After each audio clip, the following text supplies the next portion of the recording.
So in Scotland and Wales and Northern Ireland have done fantastic work, playing a hugely valuable role rolling out Help to Claim scheme across the United Kingdom.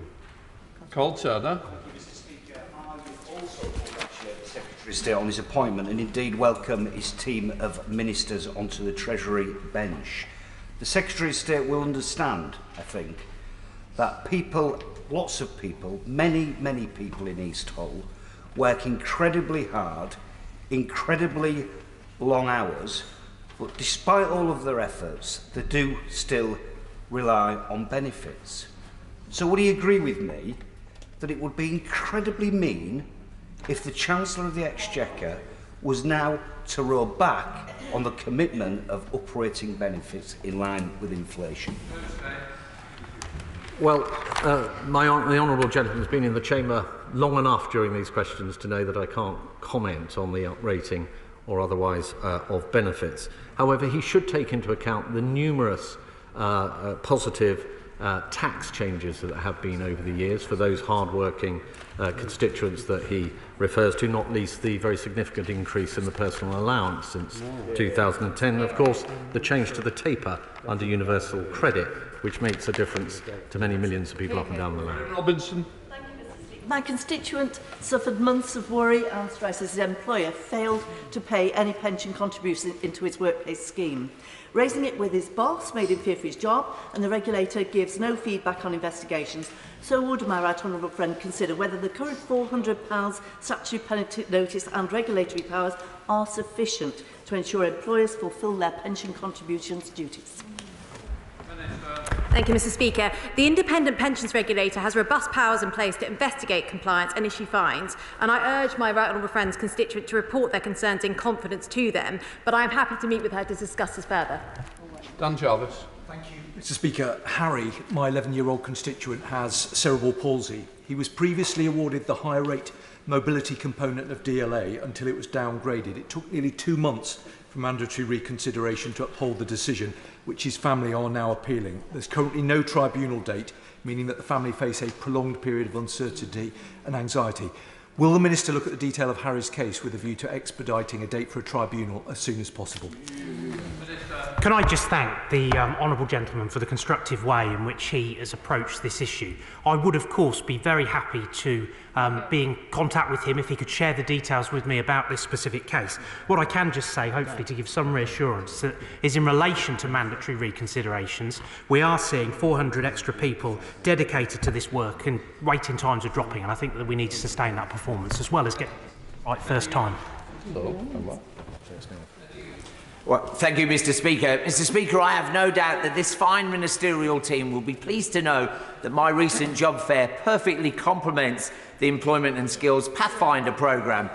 So will a minister come to Willenhall Job Centre to meet their excellent policy and partnership staff to discuss what more we can do together to help people progress in employment? Well, I am fantastically pleased to hear about the jobs fair that my honourable friend has had, and he is a doughty champion for Walsall, and either myself or a much more illustrious Secretary of State would be delighted to come to Walsall and see the great work that is being done there. Amy Callaghan. Thank you, Mr. Speaker. Saturday was World Stroke Day. I simply ask if this government will uprate benefits in line with inflation, which will particularly help the growing population living with a disability. I know I won't get an answer to this in our commitment today, but I ask that you consider it for the autumn statement. Thank you. Well, I'm very grateful to the honourable lady for making that argument. I think, as and colleagues have said consistently now at the dispatch box, we're not going to provide a running commentary ahead of that autumn statement on the 17th of November, where the Chancellor will set out the situation in the normal way. Thank you, Mr. Speaker. A few weeks ago at Port, I met with my constituent Nigel Seaman, who's a veteran, to discuss combat to coffee and the work that he does to get veterans who may be homeless, who may be struggling with the transition to civilian life, into work and employment. Will the Minister meet with me and Nigel to discuss what more can be done to support excellent veterans charities such as Combat for Coffee to help veterans into work? Well, I'm very pleased I'm wearing my Help for Heroes band today. I'm delighted to hear about the work of that charity and the work that we do with our champions in job centres in terms of getting people to work who have been service leaders. We have work coaches dedicated to that. I'll be happy to meet my honourable friend to find out more about that charity and tell them more about what we do in job centres. Thank you, Mr. Speaker. It would appear the government plans to clear up this economic disaster that was created by them is to implement Austerity 2.0. Now, nearly 1.5 million people, including many of my constituents, have been pushed into poverty as a result of their policies, cuts to the social security net, the benefit cap and support for disabled people, as well as the cruel and inhumane conditionality and sanctions regime. So I want to ask the new Secretary of State, what discussions is he having with the Chancellor to ensure that it won't be those from the low-income households that will go through any further cuts to social security to help clear up this mess created by his government? Well, I thank the Honourable Lady for her point, and may I point out that the benefit cap is important in terms of restoring the fairness between those on working age benefits and taxpayers in employment. And importantly, that and changes to the taper rate means that moving people into work wherever possible is the best way out of poverty. Gibson. Last year, there were an estimated 1 million people in receipt of carers allowance who are of working age. After 3.5 years of caring for his father full-time, a constituent of mine whose father has recently passed away is now not able to access job seekers' allowance. He's not considered to have been employed. What is my right honourable friend doing to rectify this situation? If my honourable friend writes to me with the specific details, I will ensure that the ministerial team and the civil servants involved look into it urgently. Thank you, Mr. Speaker. Does the new Secretary of State, who I welcome to his place, still agree with his statement that actually cutting maternity rights will be good for business? Well, given that I never made that statement, then I don't agree. I don't agree with it. No. Dr. Caroline Johnson. Deputy Speaker. Mr. Speaker. Yeah. Sorry. I might get chosen next time, will I? Thank you, Mr. Speaker. Mr. Speaker, the government has done a lot to support people with their cost of living challenges, but elderly residents in my constituency are really troubled by reports in the newspapers suggesting that we may not meet our manifesto commitment of keeping pensions up with the triple lock. Pensioners face a triple whammy of dwindling savings value to low interest rates, rising costs due to inflation, and the inability due to their elderly age to go out and earn any more. So can my right honourable friend please confirm that we will increase pensions in line with inflation? Well, I do admire my honourable friend's persistence on this matter, but I'm afraid I have to give her the same answer as I have on numerous occasions during this question session, that we will have to wait until at least the 17th of November to have an answer. But I do understand the particular pressure that pensioners are under, unable to often change their economic circumstances as others are within the labour force, but we will have to wait. A number of my constituents that work for the DWP have raised concerns that despite being promised enhanced holiday pay due to working overtime consistently, they're not being paid enhanced holiday pay. Upon inquiry, the DWP have told me that current legislation provides no definition of regularity. Could the Minister please address this issue? I thank the honourable gentleman for raising that matter. I'd be happy if he wrote to me with details to look into that. Nick Fletcher. Thank you. I've written twice to the Department regarding relocation of back office staff from Crossgate House in Doncaster city centre to Sheffield. I've only received negative replies. This is not what the staff want, and with many Doncaster council offices empty with this new model of hybrid working, Doncaster is losing much needed footfall. Can the Minister meet with me to see if this decision can be reversed? Well, I thank my honourable friend for raising that issue. It's something that I was looking at previously. I'm aware of his concerns. I'm happy to meet with him and get an update on the situation.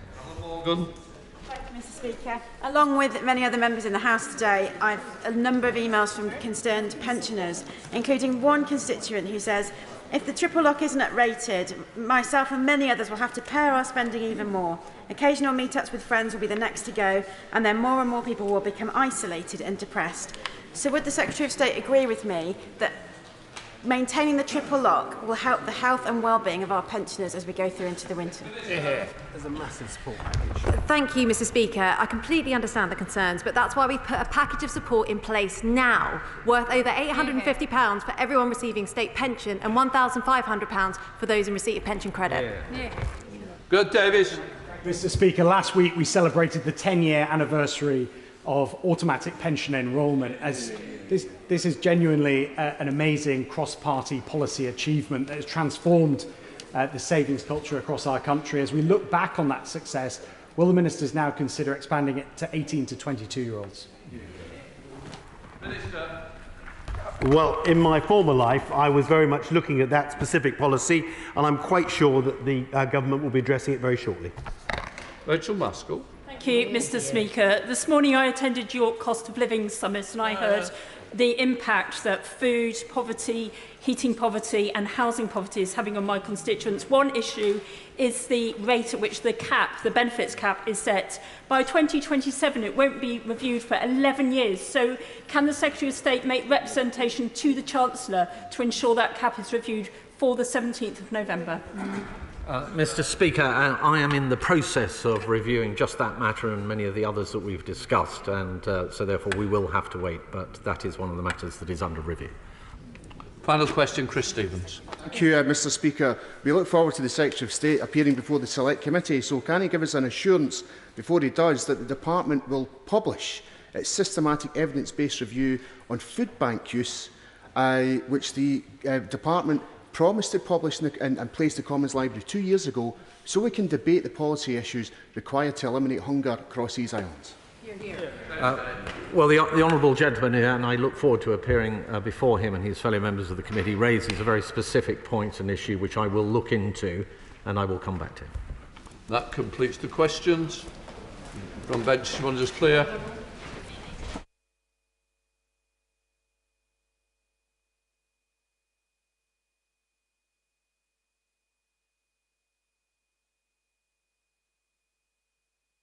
Come to the urgent question. Tobias Elwood. Mr. Speaker, could I ask the Secretary of State to make a statement on the conduct towards women in the Royal Navy? Minister. Thank you, Mr. Speaker, and can I thank my right honourable friend for his question, which is very timely. Can I, before I get going, Mr. Speaker, register my interest as entered in the register. I'm a serving reservist, and more particularly for this particular UQ, I have 2 daughters who are currently serving in the armed forces.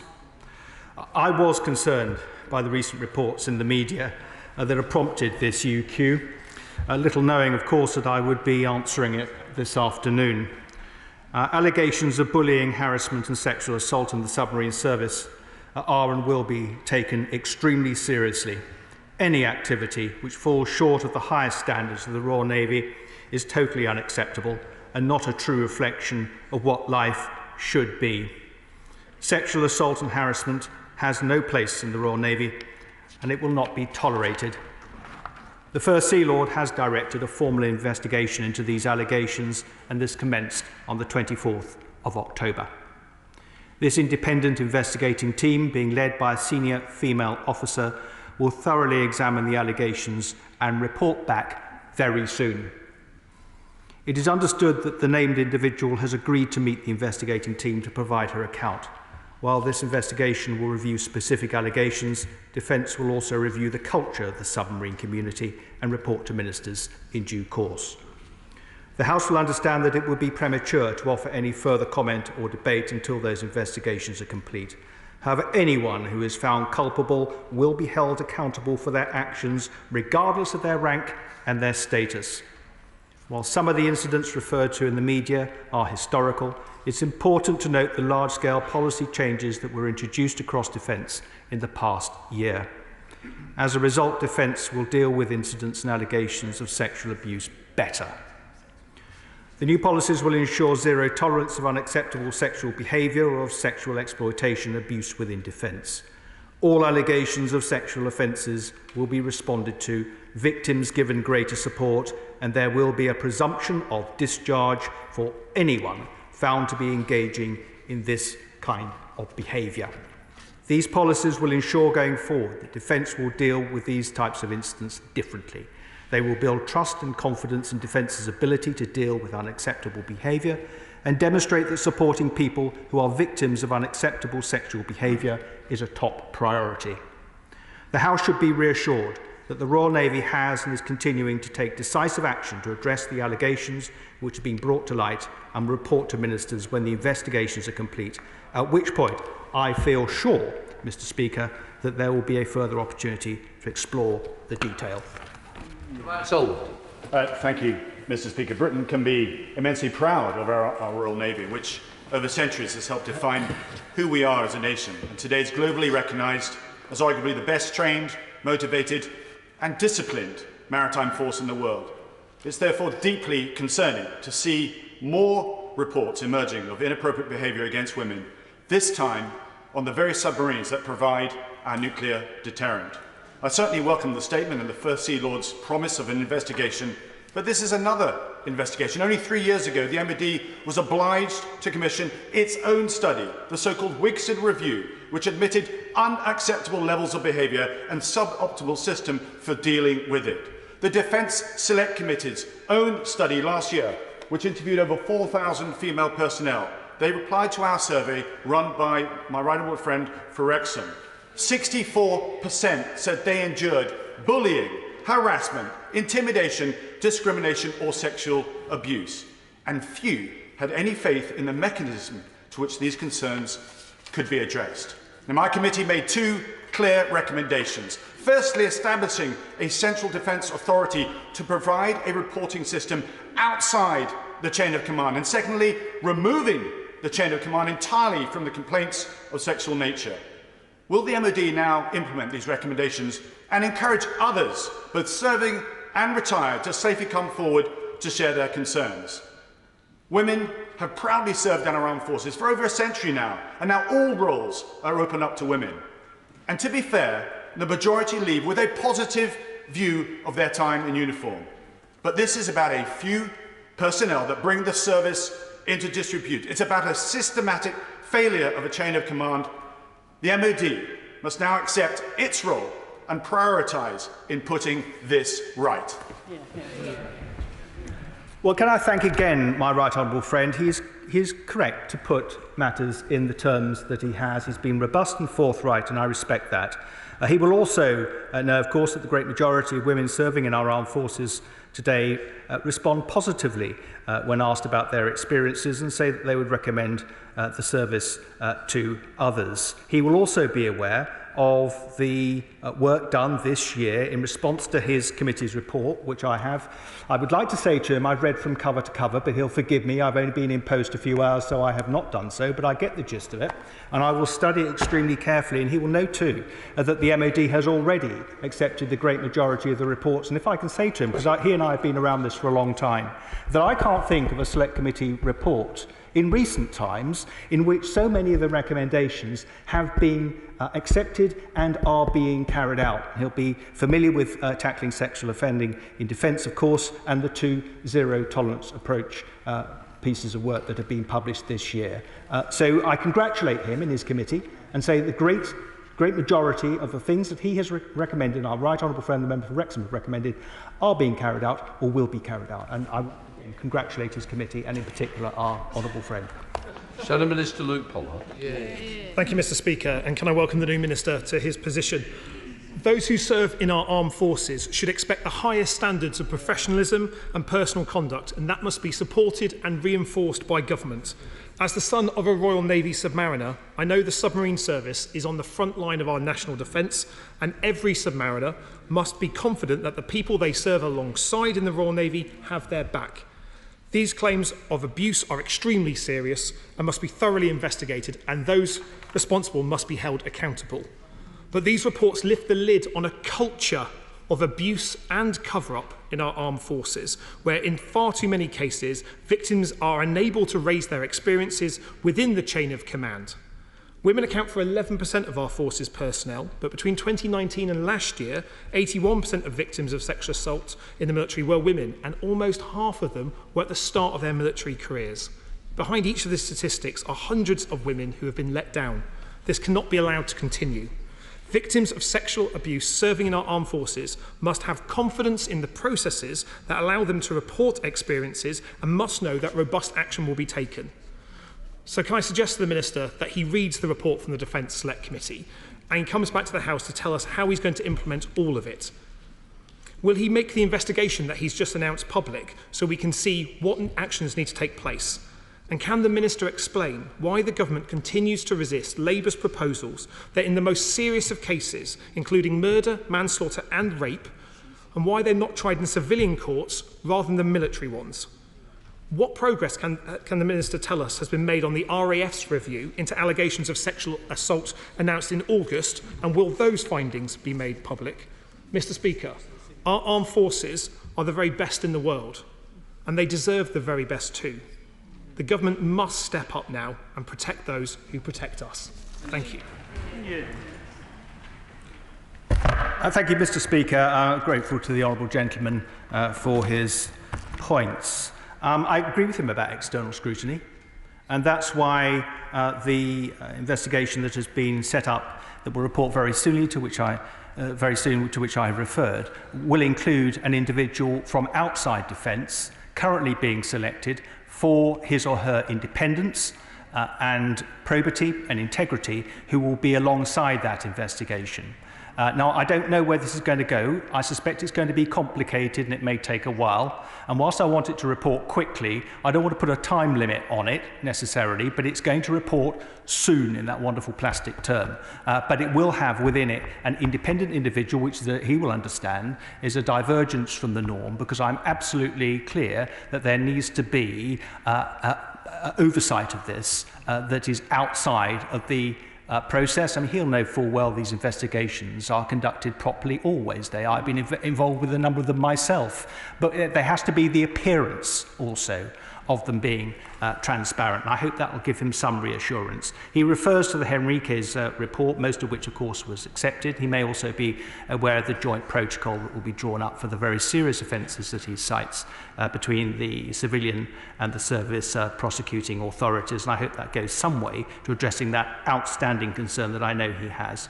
On conduct and culture, there is a parallel strand of work being set up by the commander of the submarine flotilla to look into conduct and culture, and that will be headed by Colonel Tony De Rea, Royal Marines, and that will report, I hope, by the end of the year. So that is separate from the investigation on the specific that I have cited in my opening remarks, but will obviously touch upon much of the same material. I look forward to returning to the House to discuss that once ministers have had a chance to examine its findings and conclusions.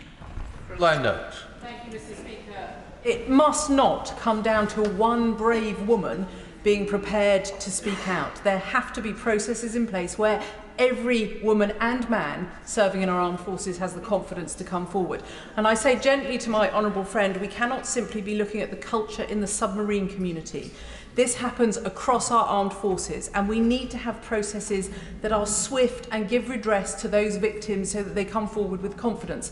I have a constituent, not at the start of her military career, a lieutenant colonel who waited 10 years before the MOD took her complaint seriously.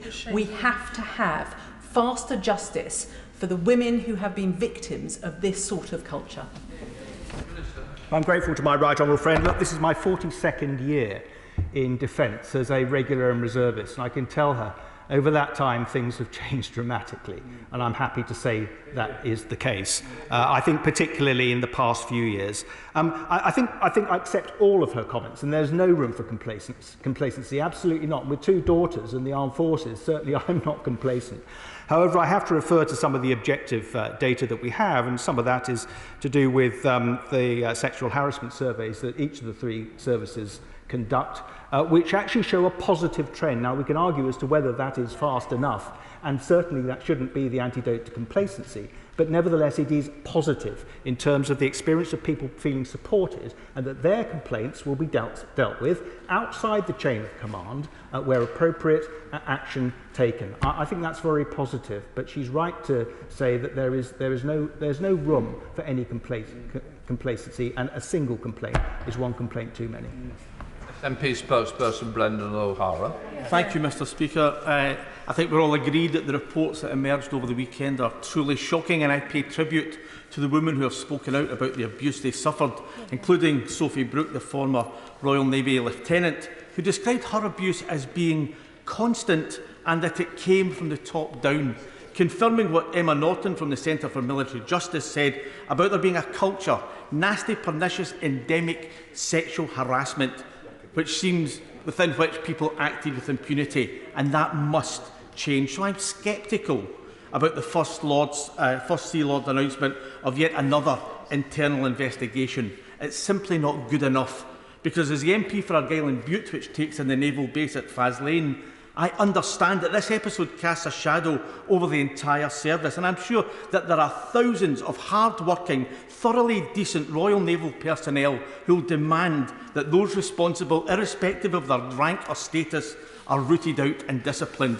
And they'll want a thorough, independent investigation, one that can report without fear or favour. So does the Minister agree that it can only be achieved by a fully transparent, truly independent investigation of these facts? Minister. Well, I think it would be nice to have the facts first, and that's the point of the investigation, launched on the 24th of October, which, let's be clear, was before the lurid accounts that appeared in the media were published. So I think that gives us a sort of signal of intent as far as defence is concerned, that these matters are being very seriously indeed, as is the inclusion of a non-defence person in this investigation, which I think is important. He will also note the number of senior officers that have been dealt with severely because of transgression in this particular area. And again, I think that's an indication of how seriously defence takes these matters. He's right to push me on this, but I would point him to the series of reports during the course of this year by defence, 3 major reports which outline what defence will now do to make sure the environment is as good as it possibly can be for those who have had cause to make these serious allegations in the recent past. Robert Court. Thank you very much, Mr. Speaker. The allegations that we've heard are clearly absolutely horrifying, and I know that the investigation will have to take its course. But one of the things that's equally disturbing is the fact there doesn't appear to have been a safe, independent route of complaint for people involved. Whatever the outcome of the investigation, would the Minister confirm that that at least will be put right? Minister. Thank you. Well, the excellent report by our Right Honourable Friend Select Committee and the Honourable Member for Wrexham in particular, I think does make some recommendations along those lines, and much of that has been accepted. So I think the general trajectory in terms of the environment available to women particularly who have found that defence has in the past not provided the background that they would want to conduct their careers and lives will be improved. I think it's worthwhile just underscoring the point, Right Honourable Friend did actually make this point, that the great majority of women serving in our armed forces today have a positive experience that they would recommend to others. Thank you, Mr. Speaker. I declare an interest which is listed in the register. I am a trustee of the Agnes Wanjiru Trust. Agnes Wanjiru was a prostituted woman in Kenya, murdered and on the site where military personnel, I'll say no more about it, but let me say the case is not pushed forward. The Minister has referred to a number of documents since other cases have come forward. There have been a number of documents of progress. One of the documents that the Government Minister referred to is around sexual exploitation policy, which does disallow now defence forces having sex with sexually exploited people abroad. However, the document specifically says While this policy is not intended to apply in the UK, does the Minister think it's okay that the Government Department specifically has written into a document that it's fine for British military personnel to sexually exploit people in the UK? Minister. Well, sexual exploitation is unacceptable in the UK, abroad, under any circumstances. Thank you very much, Mr. Speaker. And can I welcome my honourable friend to his place? This incident is horrifying, but the statistics in the Defence Select Committee report that over half of women in the armed forces are experiencing bullying and harassment in the workplace is totally unacceptable. There are simply no excuses for this behaviour. Now, we've had women in the armed forces for many years, but only recently in very senior roles. How many excellent women heading for senior roles does the Minister think have left the armed forces because of the culture of bullying and harassment? Minister. I think bullying and harassment of women is particularly appalling, but I think we also have to understand and be honest with ourselves that historically it's been a feature of service life more generally. And I suspect what she has just described has been a feature of retention for many, many years. It is wasteful, it is wrong, and it has to stop. And I think whilst we're dealing with the specifics of women in the armed forces, and of course we hope that 30% of our service personnel by 2030 will be women, so this is quite a big deal in terms of the whole force. Whilst we're dealing with that specifically today, it's something that is applicable right across defence. It is wrong for the organisation and it's wrong for the individuals and their families. Gavin Jones. Minister, this has got to stop.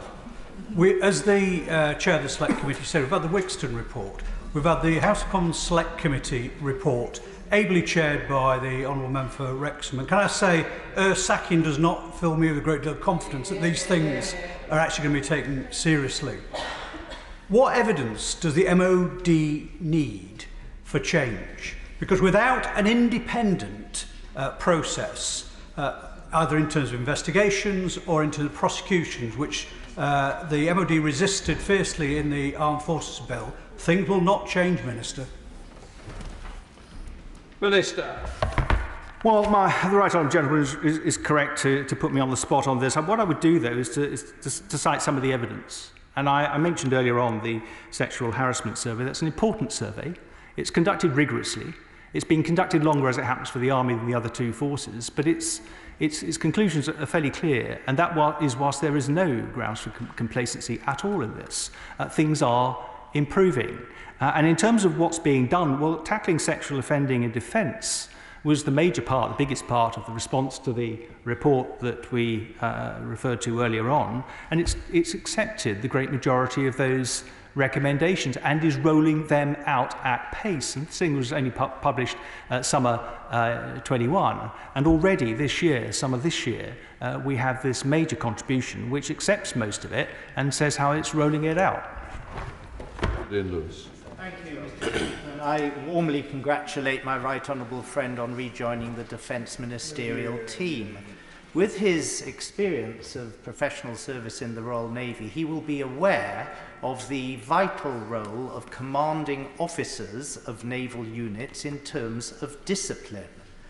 I'm surprised, therefore, that not more is being made of the fact that commanding officers ought perhaps to have it brought to their attention that their own careers will not progress well if they allow not only incidents but a culture of sexual exploitation or insult or abuse in their units. What does he have to say about that? Minister. Well, I'm very grateful to my right honourable friend for his kind remarks and also for his question. He will know that a significant number of very senior officers' careers have been brought to an end in these matters. I think that's an indication of how Defence views commanding officers who fail to grip this. I would also point out that in the event that commanding officers fail, in the eyes of the Ombudsman, their annual appraisal will be annotated accordingly, which has very severe implications for their hopes of future preferment. And I think in those ways we can inculcate into the senior cadre that this is their responsibility and they need to grip it. But he'll also know, of course, that we've taken some of this outside the chain of command completely, so that people can have confidence that they can report allegations and have them dealt with appropriately and seriously without the fear that there will be retribution. So I think, if you like, there's a double lock there, which gives me great hope for the future. Forward. Thank you, Mr. Speaker, and can I welcome the Minister to his place. These reports are despicable. We repeatedly hear about situations like this happening within our armed forces. Research shows that female recruits under the age of 18 face substantially elevated risk of sexual violence. Last year, more than 1 in 10 girls serving in the armed forces aged under 18 were victims of a sexual offence, according to records of military police investigations. And I know from my own time serving with soldiers and with young recruits how pervasive this behaviour can be. So, Mr. Speaker, will the Minister commit to taking a meaningful step by shifting responsibility for serious charges, including rape and sexual assault, from military courts to the civilian justice system, so that we can better protect young service personnel? Minister. I thank the honourable gentleman, who knows from his own previous background the importance of these matters, and I welcome the expertise he's able to bring to the House. People who are in positions of responsibility must not abuse those who are potentially subject to their privations. I would say that the teaching profession has implemented changes in recent years relating to the relationship between teachers and children, and Defence is taking note of that. And he refers to recruits under the age of 18 who are minors, and they are in a similar position. So he can be assured that we are considering closely how we can emulate the situation that now pertains to civilian education, so that it properly applies in a defence setting. In relation to the Henriquez report, which he touched upon, the bulk of that was carried out. I suspect we could have a debate about the 3 most serious offences, but Defence's position remains that that should be a matter for the service justice system. Sunderland. Mr. Speaker, thank you. Can I also please welcome the Minister to his place? As the chair of the recent Armed Forces Bill Select Committee, a regular officer for 26 years and now a senior veteran, I can tell the House with some authority that our armed forces are full of brilliant people at all ranks and all levels. So in the interest of balance, and noting how far the MOD has come in recent decades to deal with this sordid behaviour, can I please urge the Minister to maintain a sense of pragmatism and proportionality? Rather than say that the forces have an endemic problem, I think it's indicative of individual poor behaviour, and therefore the inquiry must look accordingly. Well, I'm very grateful to my honourable friend for his answer. I think I touched upon that when I referred to the Select Committee report and the positive comments it made about the experience of most women in our armed forces. We must not put off people from joining our armed forces unduly. Equally, we need to take these allegations very seriously.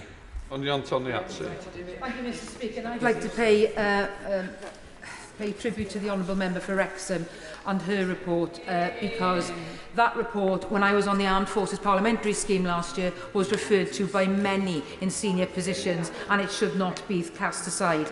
But we have long argued in the Labour Party that the more serious cases, including sexual assault and rape, should be tried in civilian courts rather than through the Military Justice Service. And I was also part of the Armed Forces Bill Committee as well.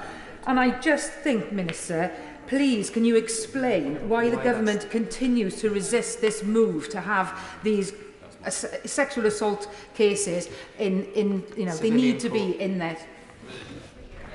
Well, Henriquez dealt with the 3 most serious offences. Of course, he could have chosen other offences as well. The judgment has been made that the status quo is probably appropriate, but with the design of a joint protocol between civilian and service to ensure that practice is the same. I hope the Honourable Lady will accept that. Speaker, I welcome my friend to his place, and I'd like to raise the work of my honourable friend for Wrexham. Her review mattered because for the first time women in the armed forces were no longer gagged. They believed that that meant they were going to be listened to and that change would come. My concern is that the sexual violence policy the MOD has just introduced has a 5-year vision. 5 years is too long. Surely my honourable friend could agree with me. No military commander would accept a 5-year deadline to deliver any effect within the MOD, so why are we accepting it for sexual policies? Well, I wouldn't say that we're doing anything to deal with this situation. I've outlined a number of ways that we are doing exactly that and referred to the sexual harassment survey with respect to my honourable friend, which gives some evidential basis that matters are improving. That's not to say in any way we're complacent. I want to see this rolled out as soon as possible, but I think she has to give credit to Defence for working hard on this matter and for taking it seriously at the highest level. Mr. Speaker, I've spoken with Dr. Shona Dillon, who's the founder and chief executive of the charity Aurora New Dawn, who work with survivors of abuse in the military, women that is. And she's very clear what's required to give sufficient women the courage to remain within the services in the face of what appears to be, according to the evidence, a culture of these sorts of difficulties. And she says what's needed are fully independent investigations into allegations like this. Now, when will the Ministry of Defence look into doing that, fully independent investigations, given the advice of the Wigston Review and subsequent recommendations to that effect? Minister. Well, I've been in post for a few hours, and I have, in that time, I hope can assure the honourable lady that I've made sure that the investigation to which I have referred has a significant level of independent involvement.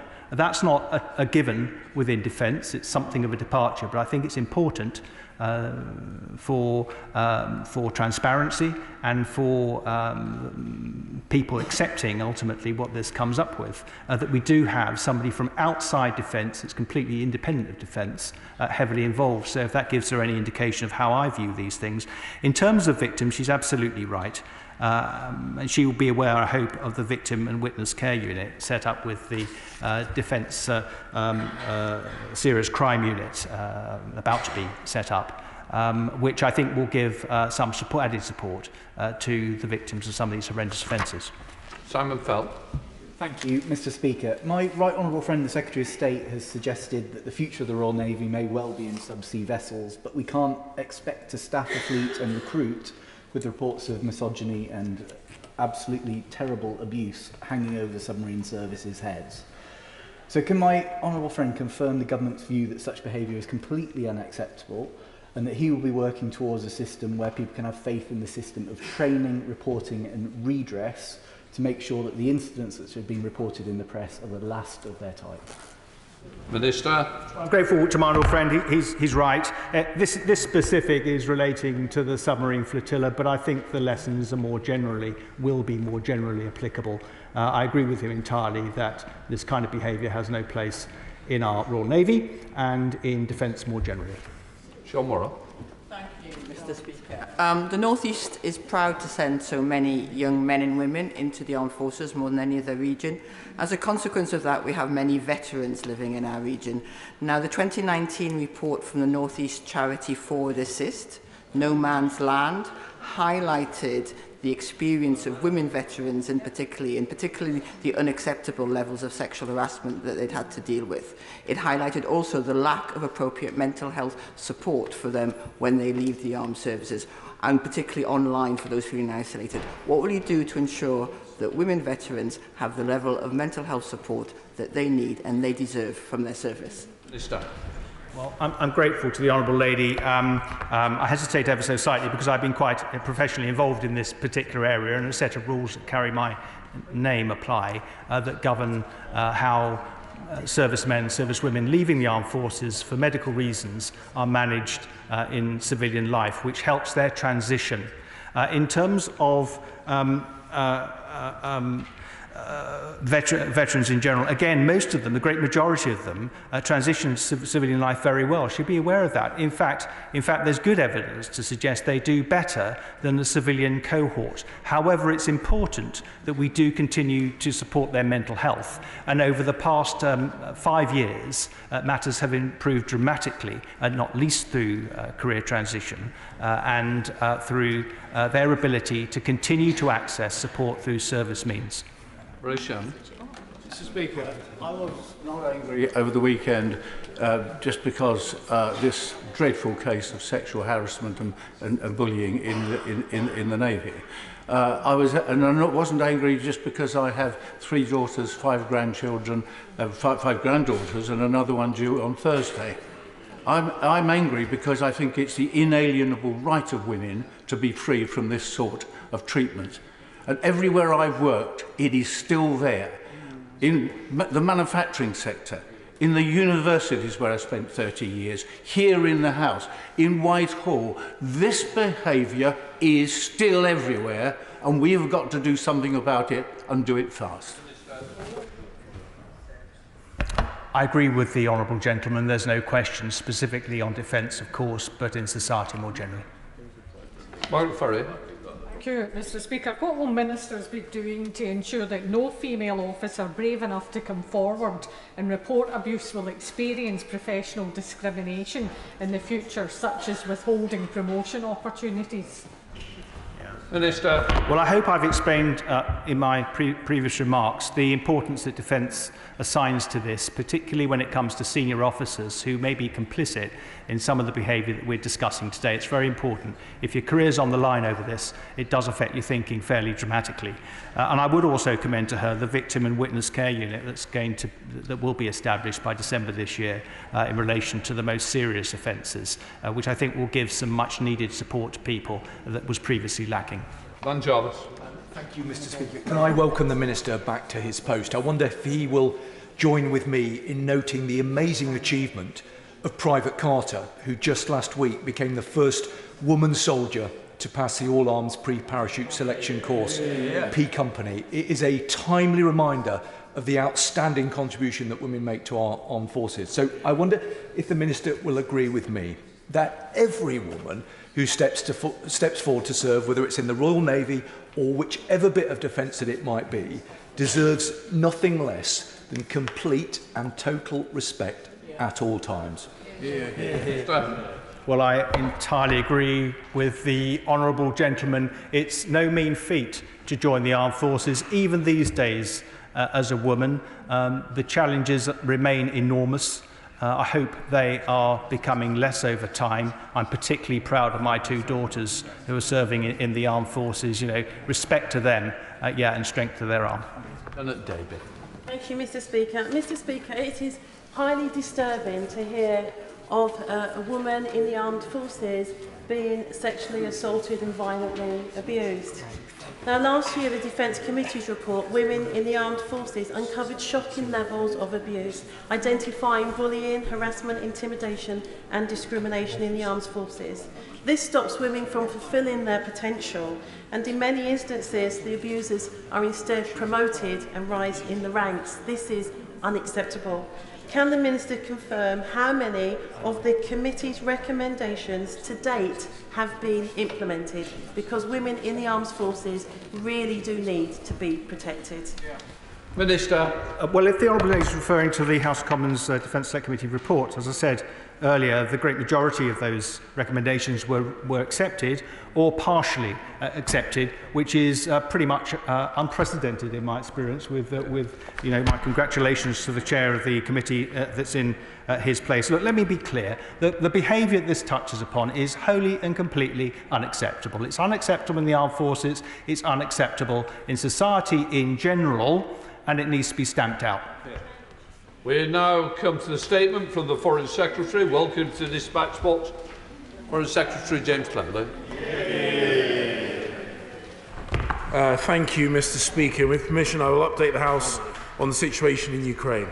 This morning, Russian missiles again struck Kyiv and other cities, destroying critical national infrastructure and depriving Ukrainians of water and electricity. Earlier today, I spoke to our ambassador in Kyiv, and I heard again of the extraordinary resilience of Ukraine's people in the face of Russian aggression. At the weekend, Russia suspended its participation in the Black Sea Grain Initiative, which has allowed the exportation of 100,000 tons of food every day, including to some of the least developed countries in the world. Putin is exacting vengeance for his military failures on the civilians of Ukraine by cutting off their power and their water supply, and on the poorest people in the world by threatening their food supplies. Over 60% of the wheat exported under the Black Sea Grain Initiative has gone to low and middle income countries, including Ethiopia, Yemen, and Afghanistan. It would be unconscionable for those lands to be made to suffer because of Putin's setbacks on the battlefield in Ukraine. I urge Russia to stop impeding this vital initiative that is helping feed the hungry across the world and agree to its extension. Meanwhile, Russia's suicide drones and cruise missiles are killing Ukrainian civilians, obliterating their homes, and even destroying a children's playground. A third of the country's power stations were put out of operation in a single week. None of this achieves any military purpose. Putin's only aim is to spread terror and to deprive Ukrainian families of shelter, light, and heat as harsh winter approaches. I'm sure the House will join me in condemning his breaches of international humanitarian law. I'm sure every honourable and right honourable member will share my conviction that Putin will never break the spirit of the Ukrainian people. And this House will share my incredulity at the glaring contradictions in Putin's thinking. He claims that Ukraine is part of Russia and that Ukrainians are Russians. But at the same time, he calls them Nazis who must be bombed without mercy. When he launched his invasion, he convinced himself that Russian forces would be welcomed in Kyiv, and they would either support him or be too craven to stand in his way. He could not have been more wrong.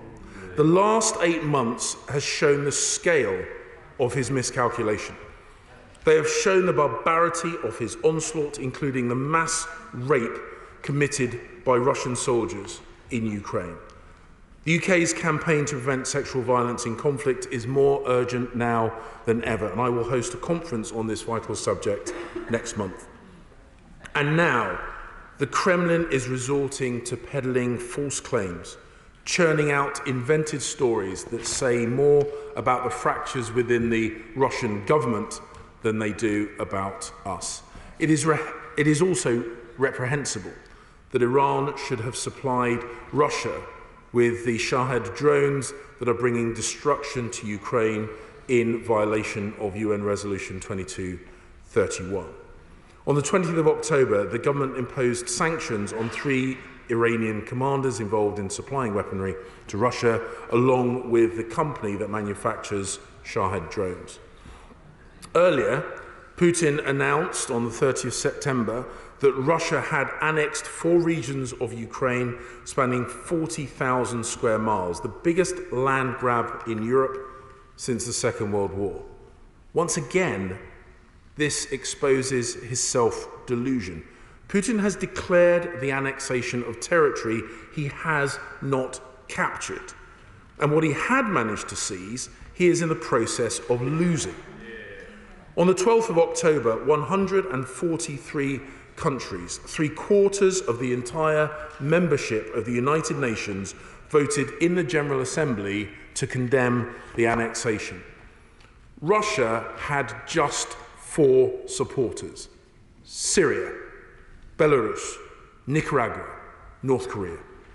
And when those regimes are your only friends, you really know that you are isolated.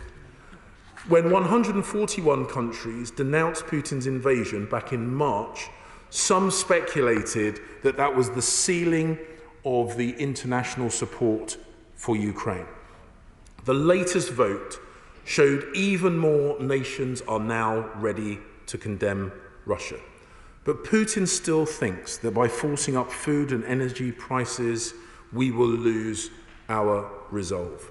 Our task is to prove him wrong.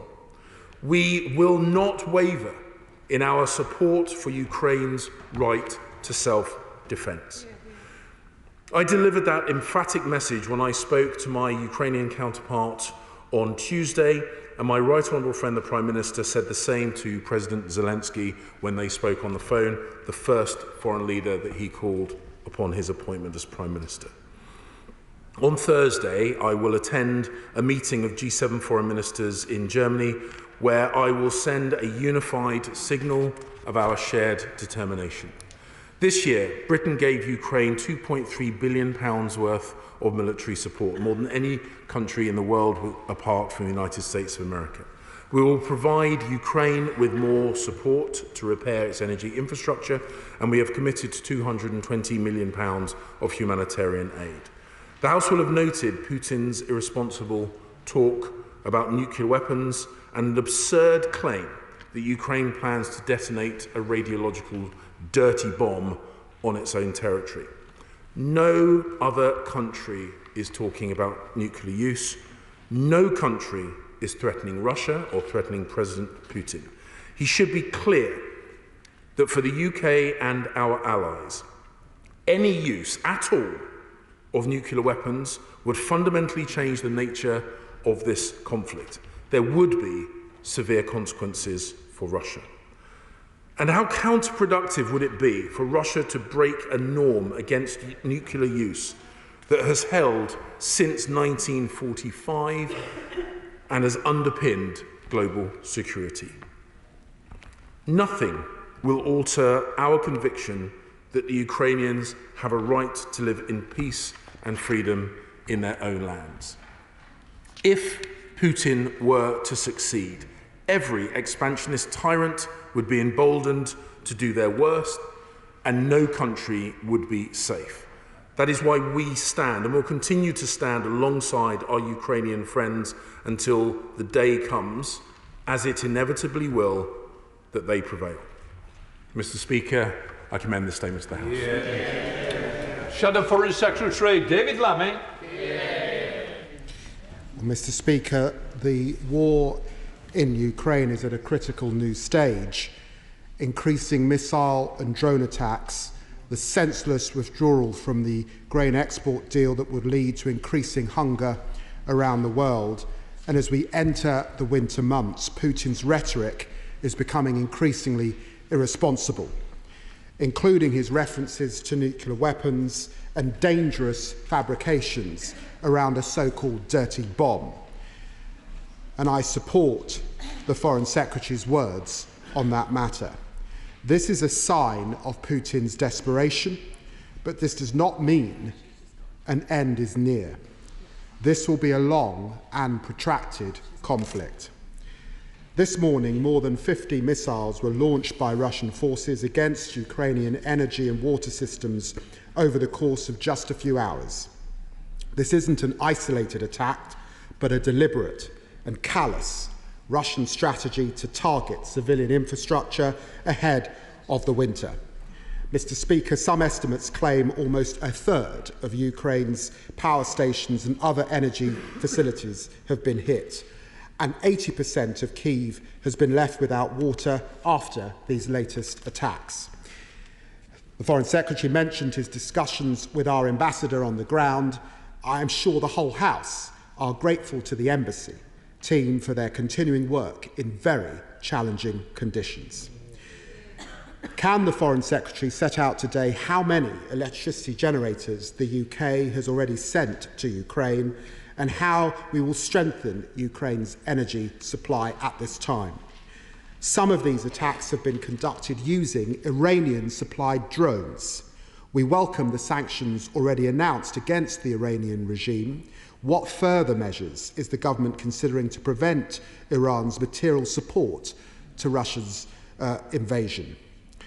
Over the past week, we've also seen Russia engage in baseless, ridiculous accusations that the United Kingdom was involved in the destruction of part of the Nord Stream pipeline. What is the government doing to tackle the dangerous disinformation being spread by Putin? Mr. Speaker, the UN-backed agreement on grain exports has been vital in reducing global food prices.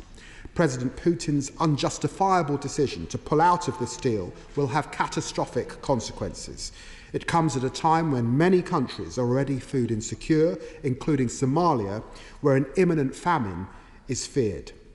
This decision should be seen by the world for what it is: the Kremlin's cruel and transparent use of hunger to blackmail. Any spike in world food prices will be the responsibility of the Russian government. An agreement must be restored. Can the Foreign Secretary outline what conversations he's had with counterparts, including Turkey, on the potential for restoring grain flows? And what steps the UK is considering to mitigate the worst consequences for the developing world if those efforts fail? Since the end of August, Ukraine has been conducting successful counter-offensive operations in the south and east of Ukraine, liberating around 12,000 square kilometres. But Russia continues to attempt to make progress in the Donbass and Bakhmut. Winter is coming. Any counter-offensives could soon slow, and an operational stalemate is likely for the next couple of months. It is day 249 of the invasion, and the Ministry of Defence has not even signed a contract to replenish the NLAW's anti-tank missiles, which has been vital to the Ukrainian army. Will the government restock and resupply Ukraine and the British Armed Forces with essential military assistance? Over 20 NATO countries have now rebooted defence plans since the invasion began, but the UK government has still not done so.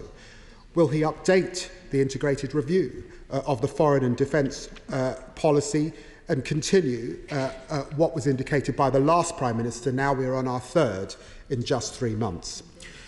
Mr. Speaker, last month the UN, at the United Nations, more countries than ever voted to condemn Russia in its illegal and unjustifiable annexation of Ukrainian territory.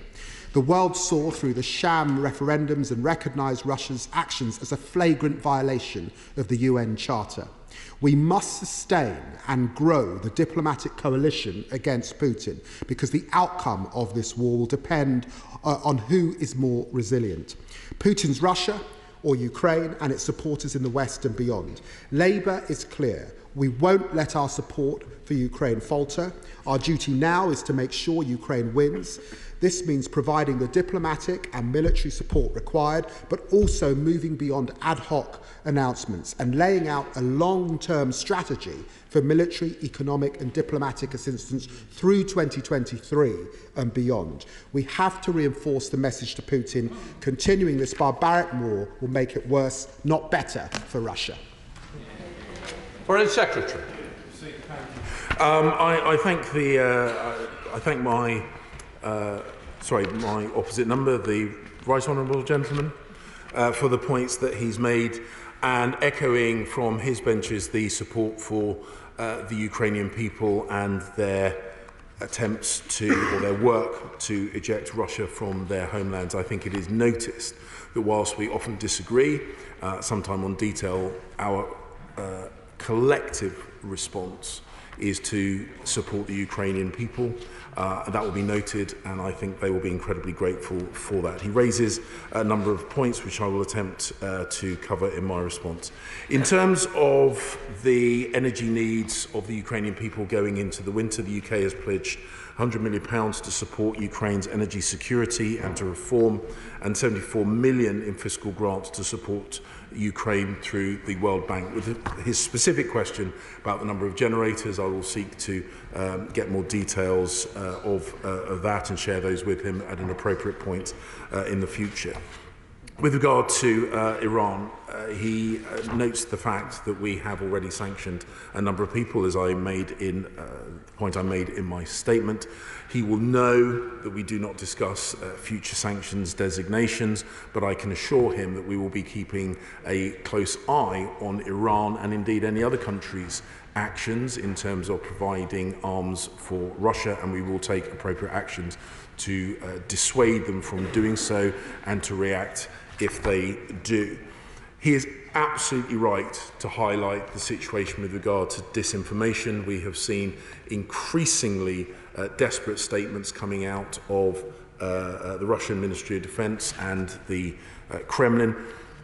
Those claims are designed to distract the Russian people and indeed the wider international community from the truth. And the truth is that the Ukrainians are pushing Russian forces back on the battlefield.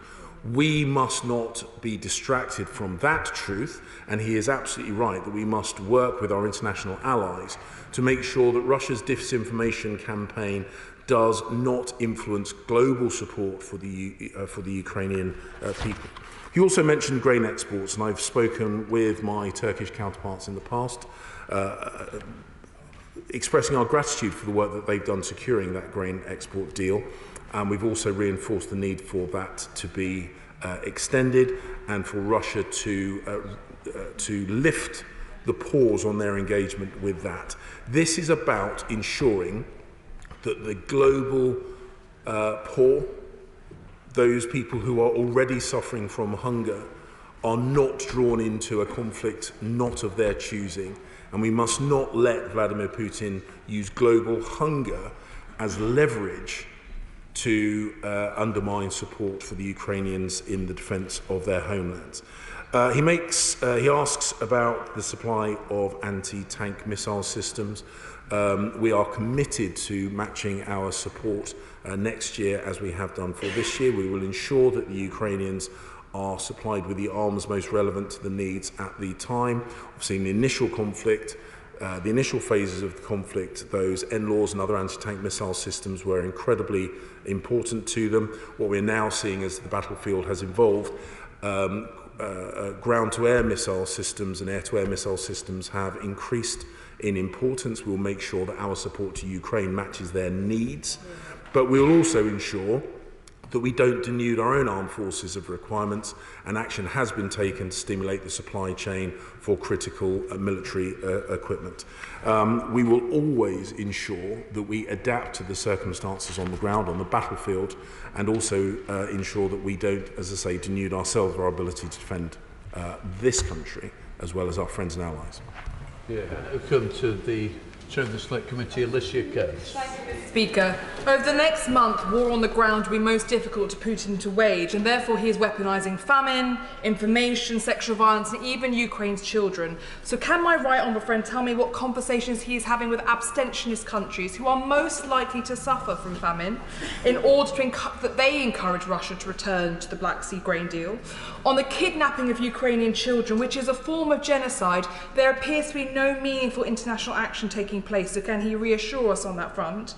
And finally, Bellingcat have identified 33 individuals whose sole job is to target civilian infrastructure within Ukraine. Can he reassure us that sanctions are being considered against these individuals whose sole job is to terrorise the Ukrainian public?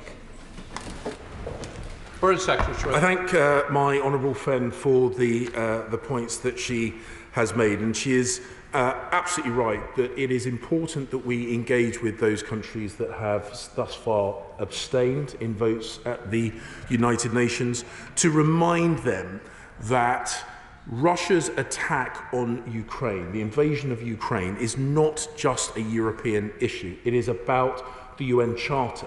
It is about territorial integrity. It is about the rule of law.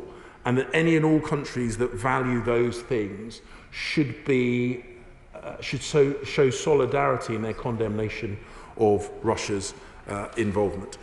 She asks about individuals that may be involved in targeting of civilian infrastructure. She will understand, of course, that we don't discuss intelligence matters, and also we don't go into detail about future sanctions designations. But I can assure her that we think very carefully, we act very carefully in terms of our response to deter, but also to respond to those the issues that she has raised. And we will, of course, keep a very, very close eye on the actions of Russia where they are targeting civilians and civilian infrastructure as well as critical national infrastructure, and that will always be an important part of the work that we do. SNP spokesperson, Anam Kesa. Thank you, Mr. Speaker. Renewed cruise missile attacks on Ukrainian cities and civilian infrastructure this morning are appalling, but tragically now part of Putin's almost daily arsenal by attacking residential areas, electricity infrastructure and water supplies. Putin is ordering his troops to carry out war crimes on a daily basis. And as an international community, we cannot allow this to happen. So can the Foreign Secretary give detail about what is being done to assist diplomats on the ground in Ukraine, including UK diplomats, document war crimes and crimes against humanity committed by the Russian military, so that these incidents can be escalated to the ICC. As this war morphs into a protracted conflict, the creep of Ukraine fatigue into the UK public is an increasing danger. So the statistics published recently show that in the midst of the hiked UK energy prices, the UK public support for continuing economic sanctions against Russia has fallen from 73% in March to 41% in this month. So what is the UK government doing to mitigate against Ukraine fatigue? Will the UK government commit to a public campaign to remind the electorate A, why we're supporting Ukraine, and B, what they can continue doing to help? Food security is also of grave concern. 12 grain export ships have left Ukraine today, despite Russia pulling out of the Turkey-UN brokered grain deal. So the need for reliable grain supplies, Madam Deputy Speaker, particularly in regions such as the Horn of Africa, is acute. As the aggressor in this war, Russia has already made itself an international pariah, and it cannot continue to do so by actively restricting food supplies to famine and drought-affected regions of the world. So can the Foreign Secretary outline the steps that the FCDO is taking alongside international allies to get Russian officials back into talks for this deal? And will he also confirm whether UK officials are assisting Turkish counterparts in their efforts in securing this grain deal? And finally, can he give the House details about the sanctions on Iran, given their supplies of drones to Russia against Ukraine have targeted civilians? And he said in an earlier answer to the Shadow Foreign Secretary that he, quite rightly, won't give detail, but can he commit to giving regular updates to the House? Yeah. Secretary of State. Deputy Speaker, the Honourable Lady raises a number of very important points with regard to Iran. I can assure her that we constantly review our sanctions policy, our sanctions designations, and we will ensure that we respond to any further breaches of the UN Security Council resolution about supplying arms to this conflict. She makes an incredibly important point about the documentation of war crimes. I had meetings with Karim Khan, head of the International Criminal Court, the Chief Prosecutor of the International Criminal Court, with regard to documentation of war crimes to ensure that those perpetrators know that they will be held to account for the actions that they have taken. And with regard to the UK's support for Ukraine, we recognise that this winter will be tough for people here in the UK. Our energy support package is designed to alleviate some of that pressure, but we recognise it will be tough. But I think the British people instinctively understand that if we slip back from our support of the Ukrainians in this incredibly difficult time for them, the costs globally will be huge. The cost in lives, the cost in food supplies, the cost in energy supplies, and the costs to families here in the UK. So as difficult as it is, and I recognise that it is difficult for everyone at this time, it is essential that we continue our support for Ukraine, because the costs of inaction will be so much higher. Vicky Ford. Thank you, Madam Deputy Speaker. Tens of thousands of people have been affected by this war directly, and thousands of Ukrainian innocent civilians have lost their lives. It's absolutely right that the UK remains steadfast and unwavering in our support for the people of Ukraine. We will be with them as long as they need us. But globally, as my right honourable Foreign Secretary said, many millions of the world's most vulnerable have been pushed deeper into hunger and starvation and even famine by Putin's war on food. I was very pleased to hear my right honourable friends reminding of the fact that the majority of the grain that has come out of the Black Sea has gone to low and middle income countries, because Russian misinformation is trying to tell the world the opposite. So can I urge my right honourable friend and his team of excellent ministers to use all diplomatic tools to try and get that Black Sea grain initiative not only back up and running, but also extended, and to continue to call out the Russian misinformation on this point? Secretary of State.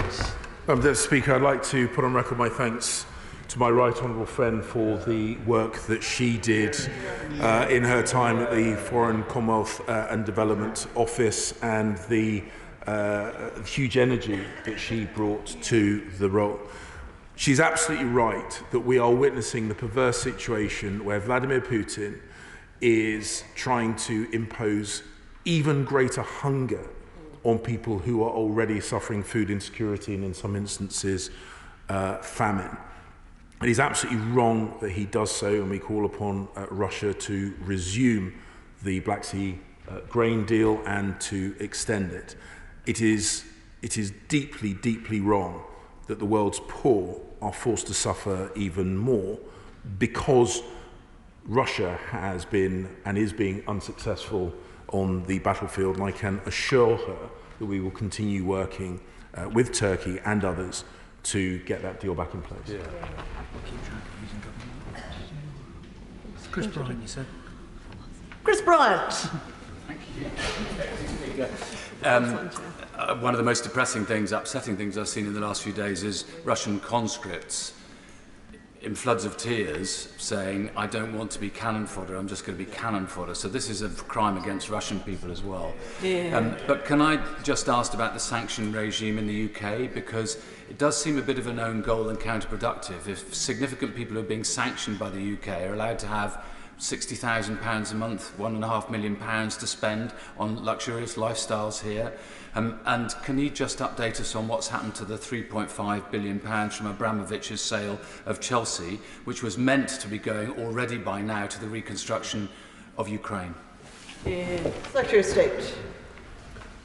Madam Speaker, I can assure the honourable gentleman that we will continue to work with our international counterparts to make sure that our sanctions are effective as they can be, and to continue putting pressure on those people who are funding Russia's illegal and unprovoked war in Ukraine. I will seek to get further details on the specific points that he has raised with regard to sanctions. He's absolutely right. He is absolutely right that in addition to the terrible suffering that Ukrainians are experiencing because of Putin's invasion of Ukraine, Russians are also suffering.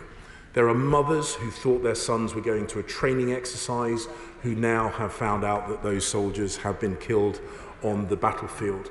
Putin has blood on his hands, Ukrainian blood, Russian blood. It is down to him and almost no one else. Julian Lewis. Thank you, Madam Deputy Speaker. Given the emphasis that Putin is putting on attacking infrastructure, and without in any way asking him to be specific, will the Foreign Secretary reassure the House that enough attention is being paid by our armed forces to protecting undersea pipelines and internet cables? And will he have a quiet word between now and the autumn statement with the Prime Minister and the Chancellor to say that now is not the right time to be rowing back from a long overdue promise to increase expenditure on defence? Secretary of State. My right honourable friend tempts me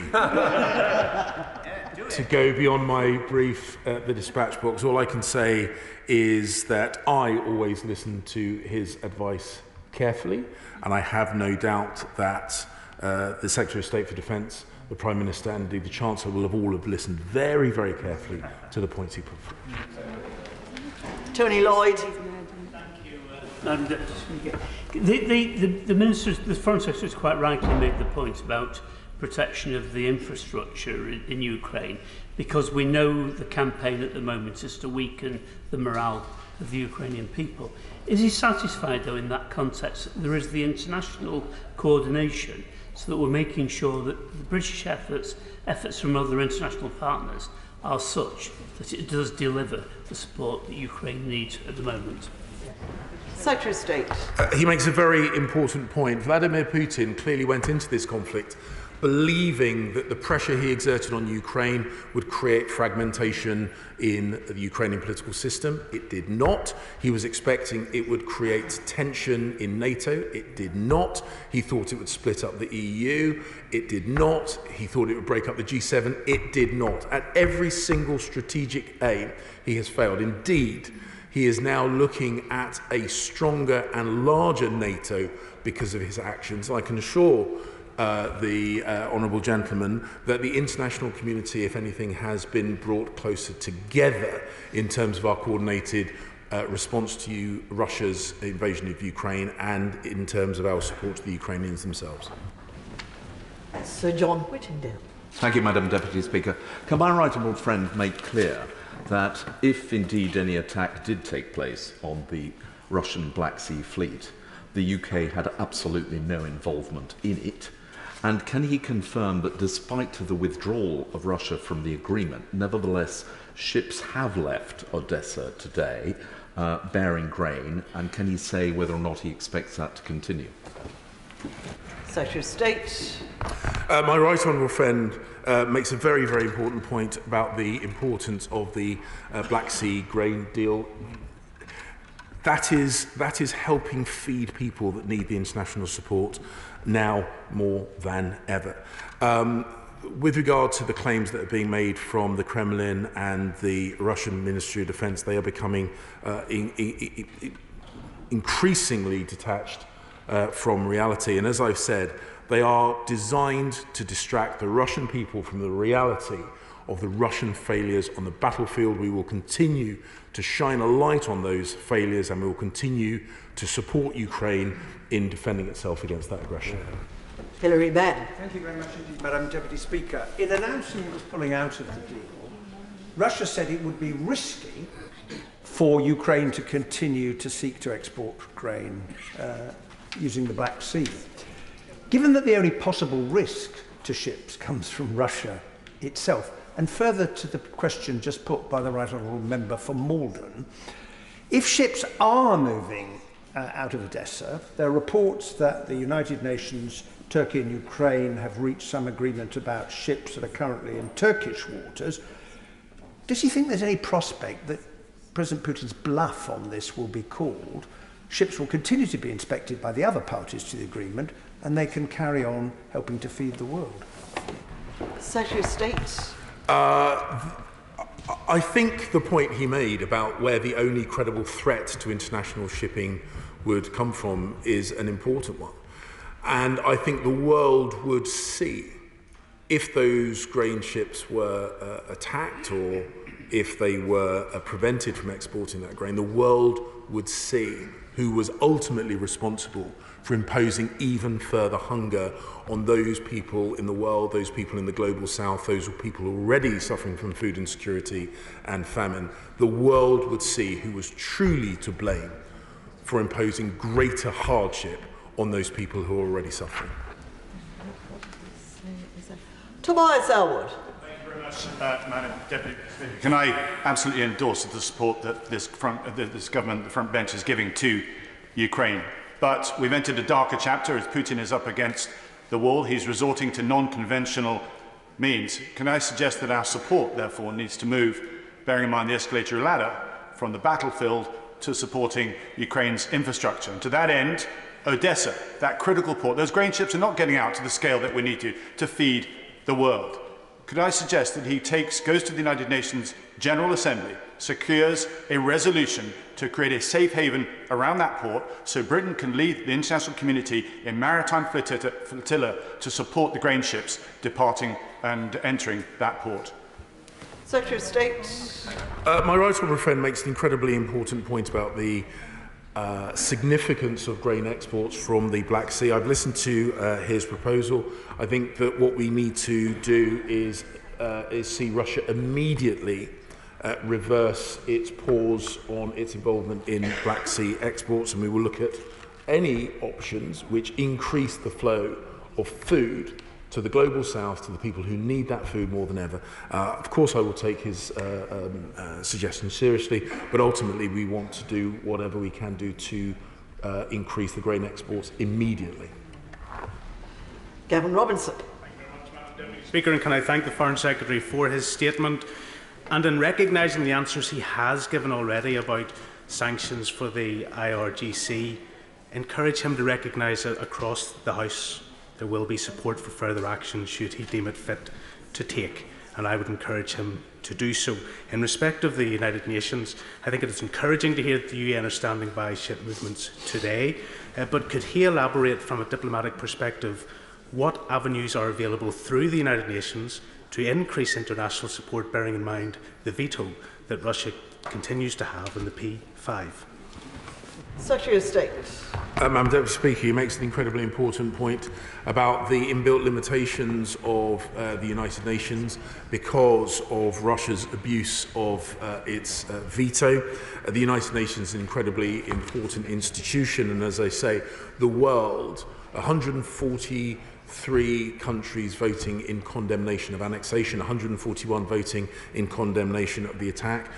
We know the United Nations is still an incredibly important institution, but Russia's veto limits to some extent what it can do. So therefore we will continue to work with the UN, with Turkey and others to maximise the grain exports through the Black Sea so we can alleviate the hunger felt by the global south. James Sunderland. Speaker, thank you. I'm sure that every person in the House today will share my own horror and revulsion at the continual targeting by Russia of non-combatants and also lobbing of missiles into civilian areas. Noting the limitations indirectly posed by Article 5, could the Foreign Secretary please confirm whether any consideration has been given to the deployment of an Iron Dome or Patriot-type system to protect the Ukrainians? Secretary of State. The UK and our international allies have provided Ukraine with both ground-to-air defence systems and also air-to-air defence systems. We will continue to assess their defence needs and adjust our support to them accordingly. Geraint Davies. Yes, Madam Deputy Speaker, President Zelensky at the Council of Europe, which I'm a member of, suggested that they only had about 10% of the air defences needed to respond to the current onslaught. And a lot of that onslaught is, of course, from Iranian drones.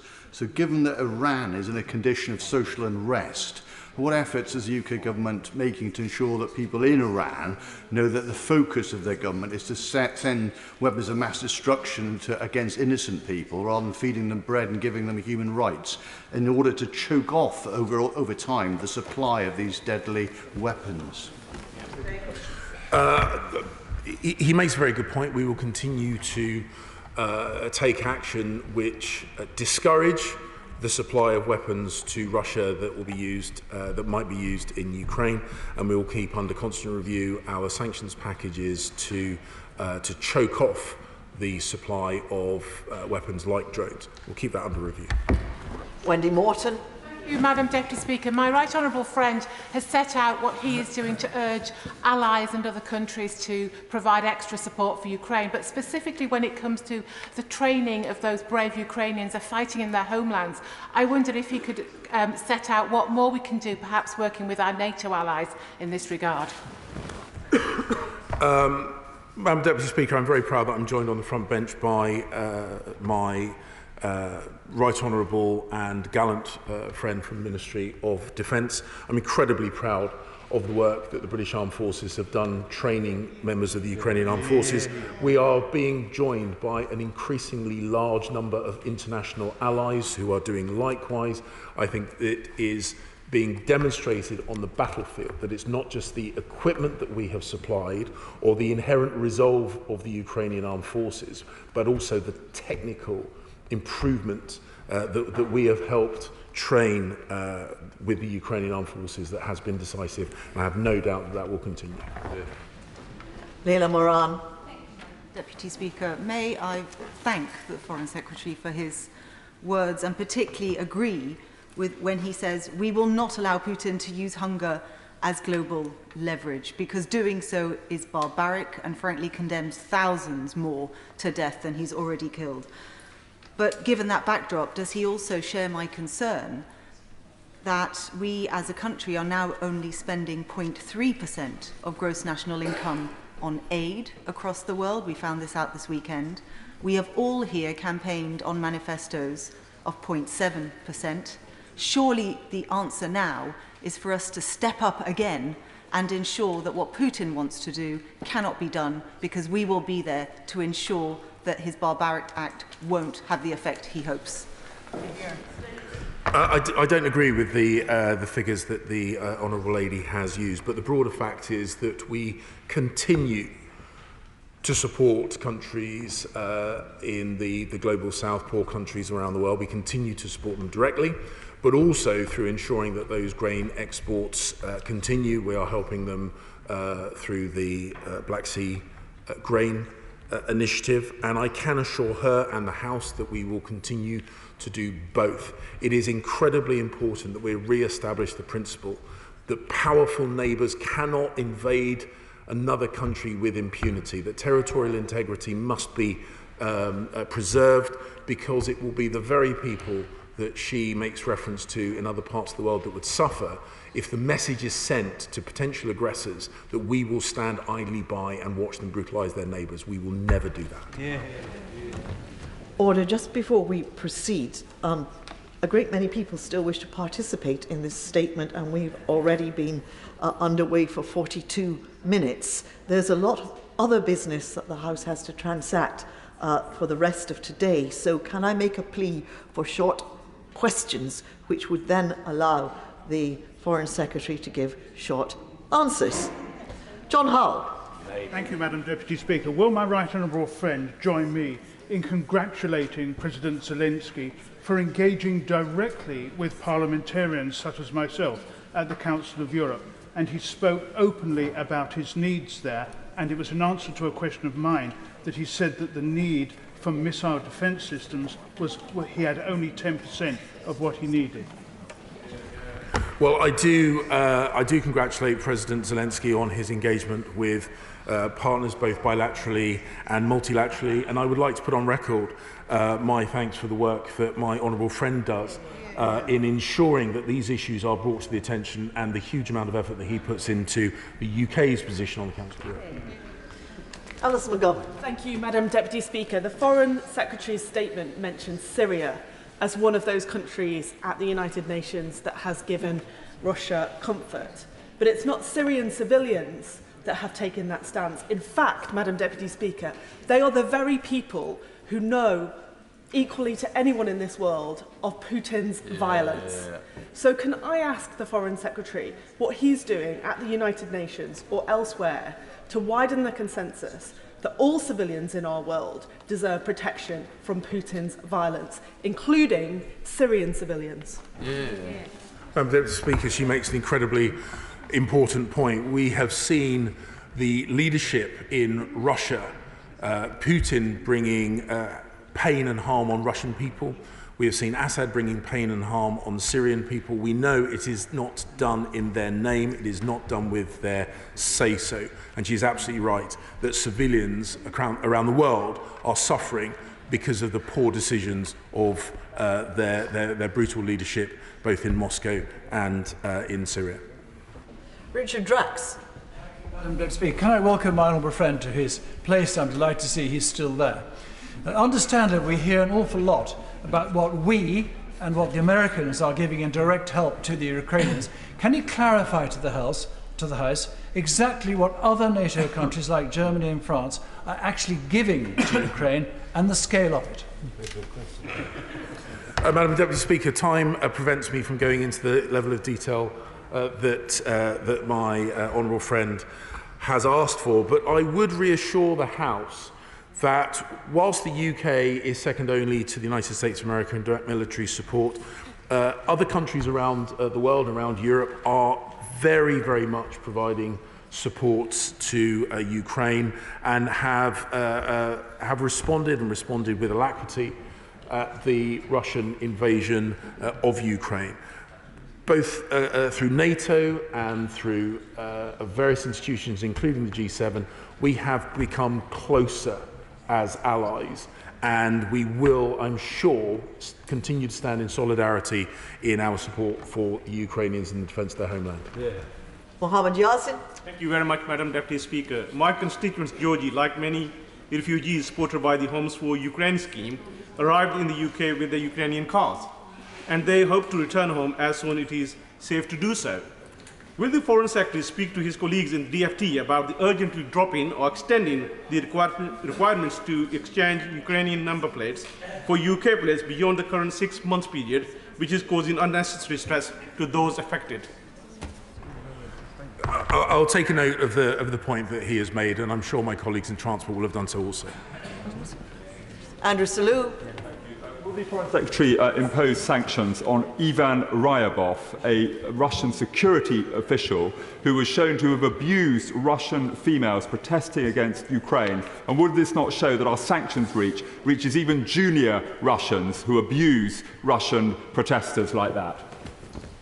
I'm sure he will be unsurprised to say that we don't discuss future sanctions designations, but the House and my department will have heard the name that he has mentioned and the circumstances under which that sanction might be considered. Kevin Jones. Madam Deputy Speaker, can I thank the Foreign Secretary for his statement.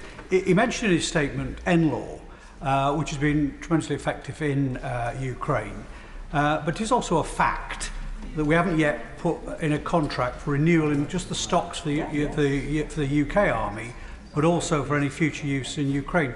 Why is that? When will the contract be signed?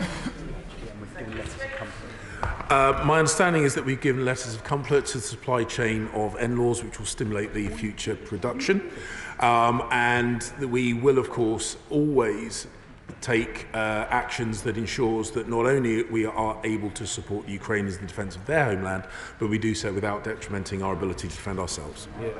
Dr. Luke Evans.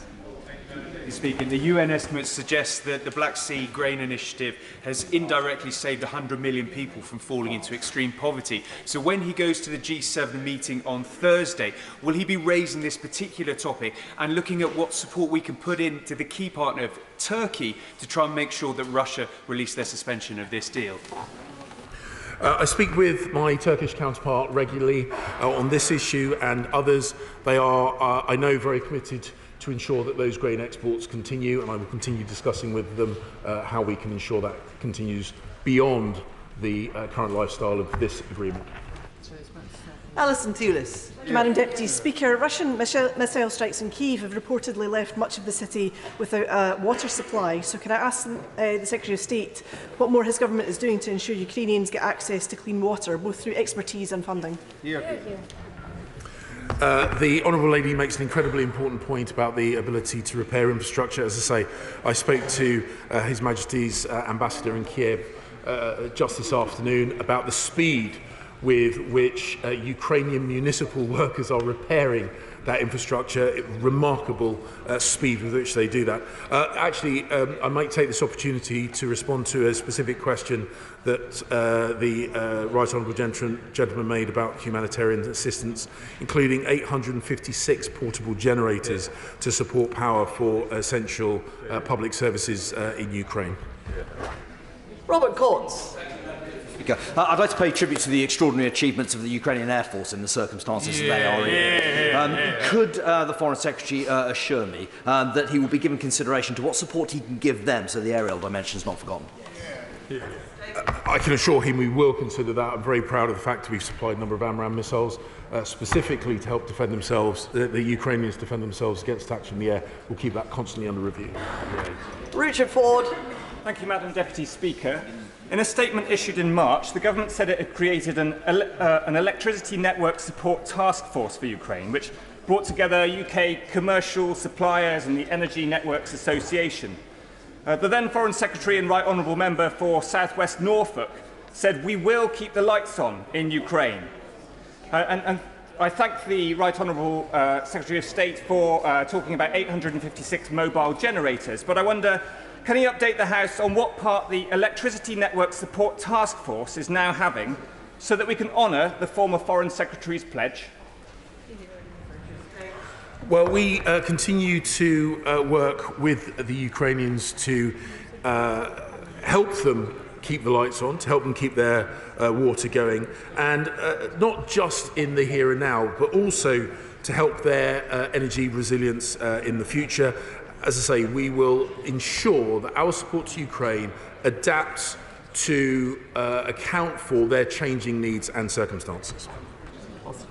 Mark Pritchard. Is it not the case that Putin's weaponisation of food should be a wake-up call for those African countries, many of them Commonwealth countries, that have perhaps inadvertently bought into the false narrative of Putin over the war and recently abstained rather than voted for the UN resolution, and they should understand that Russia and Putin are an unreliable partner for Africa? The whole world, including Commonwealth nations, our friends in Africa and other parts of the global south, should recognise that Vladimir Putin is no friend of theirs. He is using their hunger as leverage in his war against the Ukrainians, and they should be able to see what is happening. We will continue to help get grain out of Ukraine to help them put food on their tables. Jim Shannon. Madam Deputy Speaker, can I thank the Secretary of State, Foreign Secretary, very much for his statement and for his answers. And also can I particularly thank him for the £220 million of humanitarian aid, which I think is incredibly important. But with special reference to the humanitarian aid passage, can the Foreign Secretary confirm that there are still corridors where medical supplies and goods and supplies are still reaching those innocent people caught in the midst of Putin's despicable criminal attacks? Madam Deputy Speaker, the honourable gentleman makes an incredibly important point. As well as putting the money on the table, we have to make sure that our support gets to the people that need it. We will constantly look at ways of ensuring that is the case. He will understand that I will refrain from going into details about the aid corridors that are currently in place. Kevin Foster. Thank you, Madam Deputy Speaker. As the Foreign Secretary will know, the attack in February was not the first invasion of Ukraine by Russia, and they've been occupying illegally territory for the last 8 years, including the Crimea. Therefore, is he clear in his own mind that any strikes on Crimean territory, in particular on Sebastopol naval facilities, is a strike on Ukrainian territory, not on Russian territory? My right honourable friend makes an incredibly important point. This conflict did not start in February.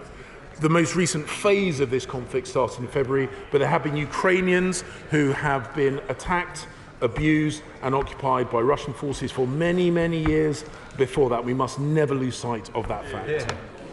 Henry Smith. Deputy Speaker, my right honourable friend spoke about Iran supplying drones to Russia to attack Ukrainians. Can he say a little bit more about the implications that has on the nuclear deal that we have with Iran, the world has with Iran? He raises an important point, but it is fundamentally a separate issue. Our resolve to prevent, and in the international resolve, to prevent further nuclear proliferation remains unchanged. We will continue working with our allies to ensure that Iran does not acquire a nuclear weapon, but we will also ensure that we prevent Iran, and indeed anyone else, from exporting arms to Russia that are being used in this conflict in Ukraine. Saki Bhatt. Madam Deputy Speaker, it's incredibly worrying that Iran is undermining the Ukrainian defence and putting Ukrainian civilians at risk by supplying Russia with Shahed drones. I understand that we've sanctioned 3 Iranian commanders, but can my right honourable friend confirm that he and the Prime Minister are willing to go further if needed, and he'll be raising the issue when he meets his counterparts at the G7 this Thursday? I can assure my right honourable friend that we will continue to keep our sanctions package under review. We will respond to any further breaches of the United Nations Security Council resolutions, and that we will ensure that the message is sent that those people and those companies that are supplying arms to Russia in breach of UN Security Council resolutions will be responded to. Finally, Brendan Clark-Smith.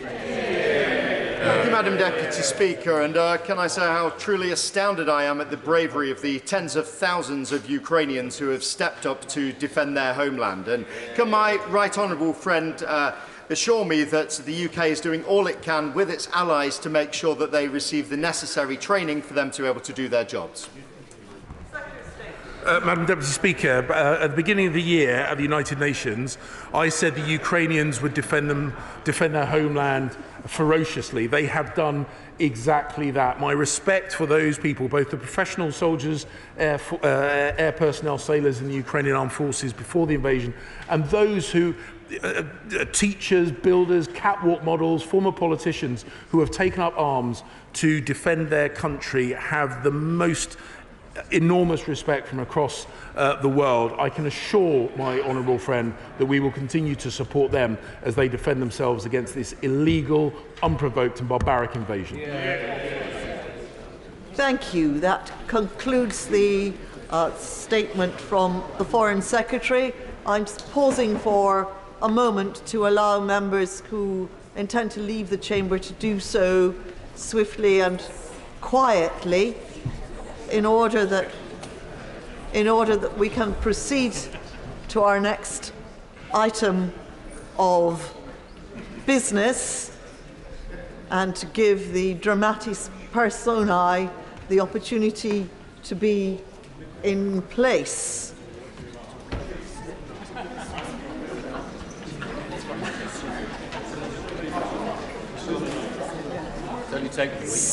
Statement, the Home Secretary.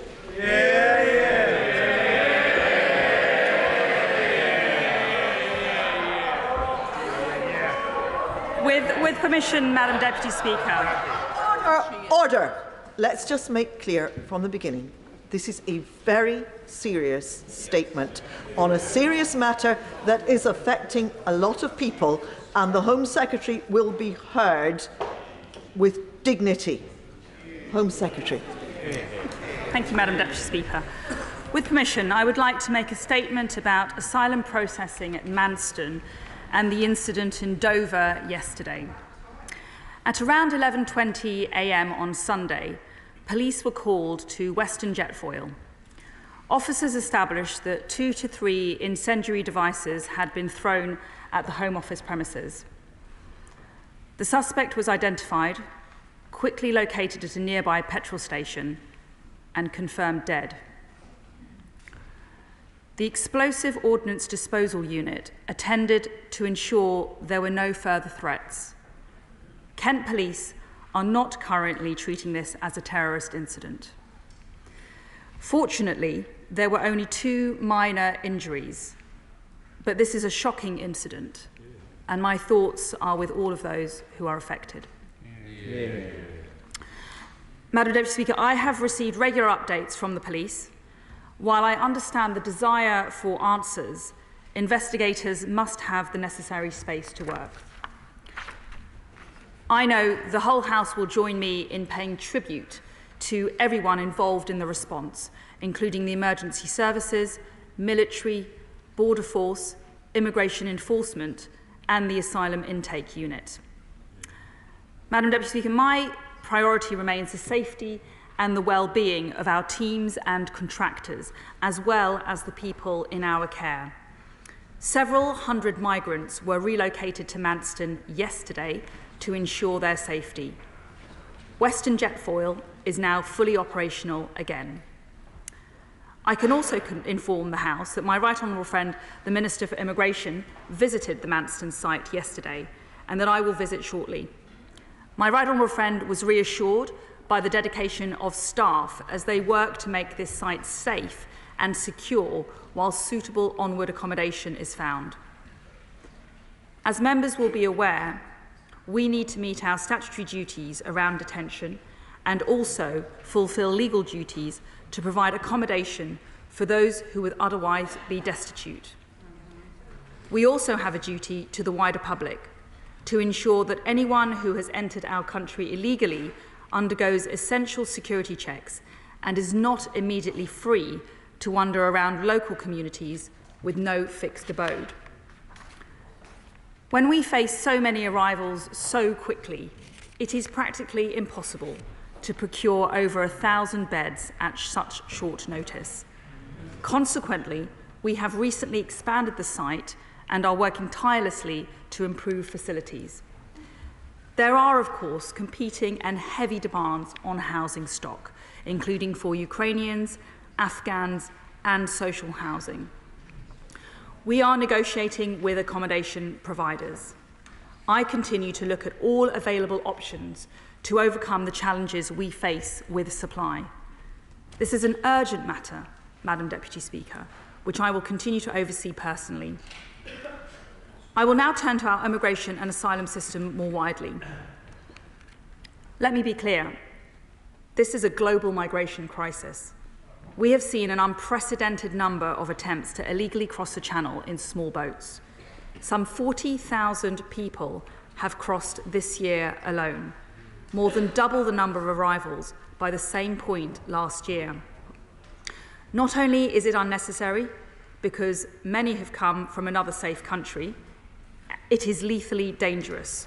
We must stop it. It is vital that we dismantle the international crime gangs behind this phenomenon.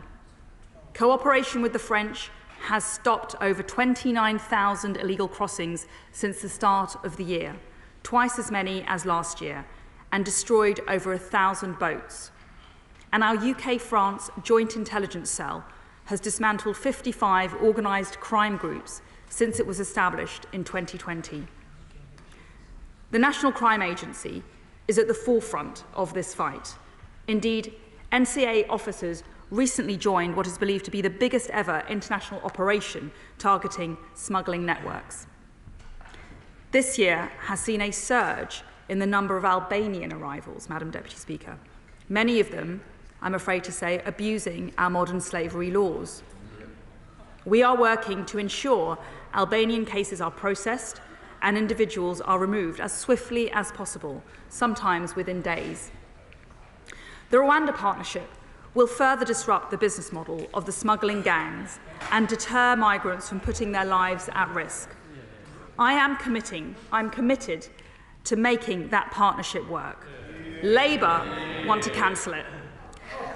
While we will continue to support the vulnerable via safe and legal routes, people coming here illegally from safe countries are not welcome and should not expect to stay.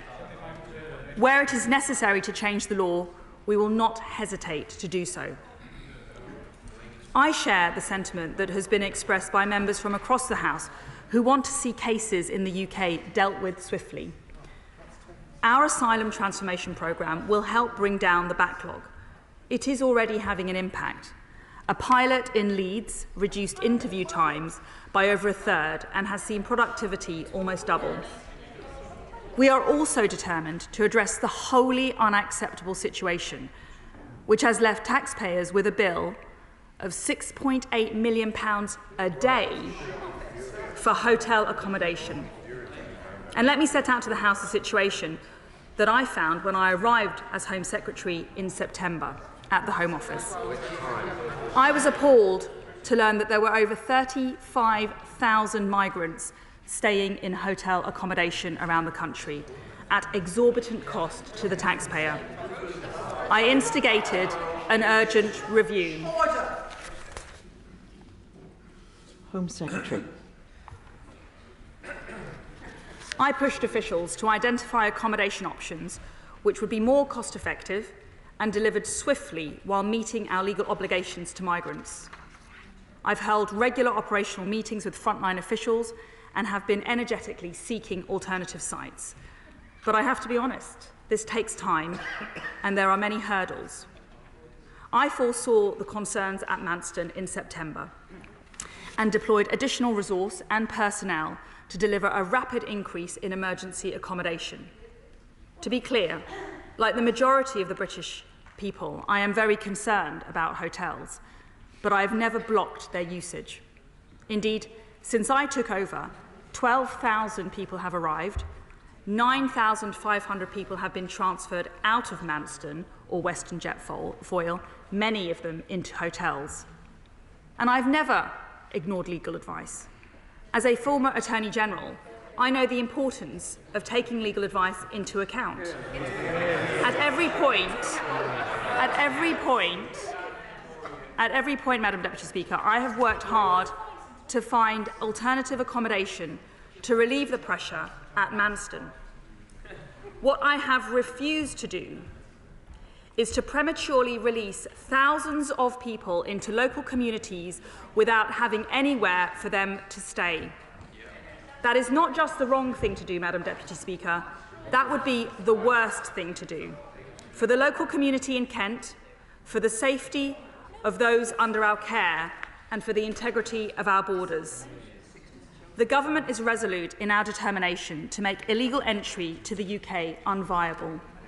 It is unnecessary, lethally dangerous, unfair on migrants who play by the rules, and unfair on the law-abiding, patriotic majority of British people. It is also ruinously expensive, and it makes all of us less safe. Madam Deputy Speaker, as Home Secretary, I have a plan to bring about the change that is so urgently needed to deliver an immigration system that works in the interests of the British people, and I commend this statement to the House. Shadow Home Secretary Yvette Cooper. Thank you, Madam Deputy Speaker. Can I thank the Home Secretary for her statement? Yesterday's petrol bomb attack on the Western Jetfoil Centre was truly appalling. I'm sure the whole House will condemn it in the strongest possible terms. And I echo the Home Secretary's tribute to the emergency services and Border Force staff who responded. But I must ask her, can she tell me whether counter-terror police and counter-extremism units are involved in the investigation? It doesn't make sense for them not to be. Why are they not? Turning to the dreadful conditions at Manston, 4,000 people are now on a site designed to accommodate 1,600 people, with some families there for weeks. Conditions that have been described as inhumane, with risks of fire, disorder and infection. There are confirmed diphtheria outbreaks, reports of scabies and MRSA outbreaks, also reports of outbreaks of violence and untrained staff. She said nothing about what she was doing to address those immediate public health crises and also the issues for untrained staff. Behind these are deeper failures in the government's policies on asylum and channel crossings. Decision-making has collapsed. The Home Office took just 14,000 initial asylum decisions in the last 12 months, compared to 28,000 6 years ago. 96% of the small boat arrivals last year have still not had a decision, and initial decisions alone are taking more than 400 days on this Conservative government's watch. Can she confirm that the Nationalities Borders Bill and changes to immigration rules have in fact added further bureaucracy and delays, leading to tens of thousands more people waiting in asylum accommodation and more than £100 million extra on asylum accommodation bills because their policies are pushing up the use of hotels and the increase in delays? There's also been a total failure to prevent a huge proliferation of gangs in the Channel. Why has the Home Secretary refused our calls for a major new National Crime Agency unit with hundreds of additional specialist officers to work with Europol and others to crack down on the gangs, as well as the urgent work needed with France to get a proper agreement in place? And can she also confirm on the Rwanda plan that she has spent an extra £20 million on top of the £120 million already spent on a policy that she has herself described as failing and that her officials have described as unenforceable and with a high risk of fraud? And isn't it now time to drop this unethical and unworkable scheme and put the money into tackling the backlogs and tackling the criminal gangs instead? And let me ask her about her own decisions, which are there are very serious allegations now being reported that the Home Secretary was warned by officials and other ministers she was acting outside the law by failing to provide alternative accommodation. Can she confirm that she turned down contingency plans that she was offered that would have reduced overcrowding, as the reports say? There are also legal obligations, including under the 1999 Act and the 2018 regulations. Can she confirm she was advised repeatedly that she was breaking the law by failing to agree to these plans? One of these meetings on Manston was on the 19th of October. Can she confirm she refused these proposals on that date? It was the same day that she broke sections 2.3 and sections 1.4 of the Ministerial Code. So can she confirm, or can she tell us whether in fact she breached the Ministerial Code, which provides for ministers abiding by the law? Did she breach the Ministerial Code 3 times in a single day? And how is anyone supposed to have confidence in her as a Home Secretary with these serious issues? She refers in her statement to security checks. These are very important, but her statement is undermined by her own disregard for security.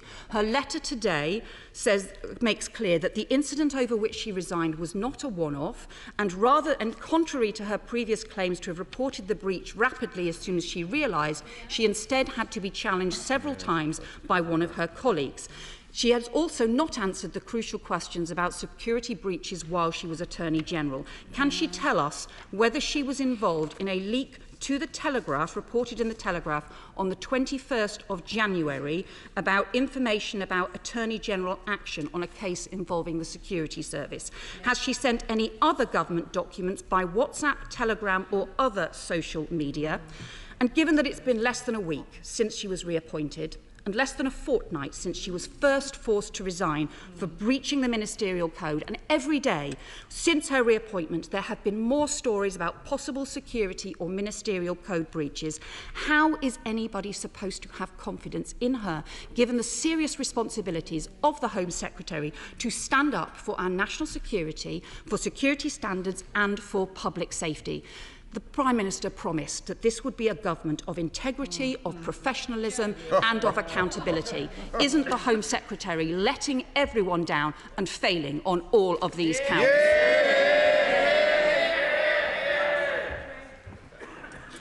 Thank you, Madam Deputy Speaker.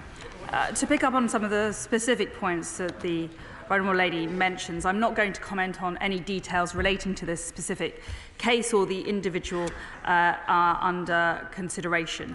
But there has been clear work afoot with the NCA and all partners to try and tackle the problem of illegal migration. I'm very encouraged by the relationship that we have built with the French, and I'm grateful to the French authorities for their real commitment and work on tackling this problem. But it's absolutely clear that, as I made clear in my statement, that on no occasion did I block hotels or veto advice to procure extra and emergency accommodation. Actually, the data and the facts are that on my watch, since the 6th of September, over 30 new hotels were agreed, which would provide over 4,500 additional hotel bed spaces, which will be brought into use. Since the start of October, over 13 new hotels will provide over 1,800 additional hotel bed spaces. So, and also since the 6th of September, 9,000 migrants have left Manston, many of them heading towards hotel accommodation. Those are the facts. I encourage the Right Honourable Lady to stick to the facts and not fantasy. Madam Deputy Speaker, however, she raises some other points, and I would just like to say this, that my letter to the Home Affairs Select Committee sent today addresses all of the matters that she has just raised transparently and comprehensively. I've been clear that I made an error of judgment. I apologised for that error.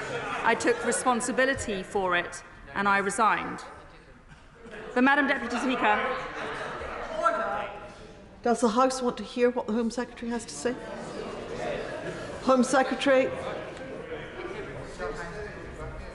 I apologise for the error. I took responsibility, Madam Deputy Speaker, and I resigned for the error. But let's be clear about what's really going on here, Madam Deputy Speaker. The British people deserve to know which party is serious about stopping the invasion on our southern coast and which party is not. Some 40,000 people have arrived on the south coast this year alone, many of them facilitated by criminal gangs, some of them actual members of criminal gangs. So let's stop pretending that they are all refugees in distress.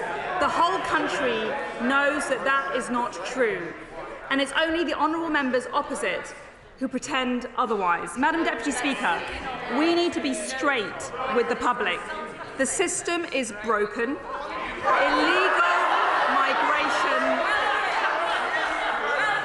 Illegal migration is out of control, and too many people are more interested in playing political parlour games,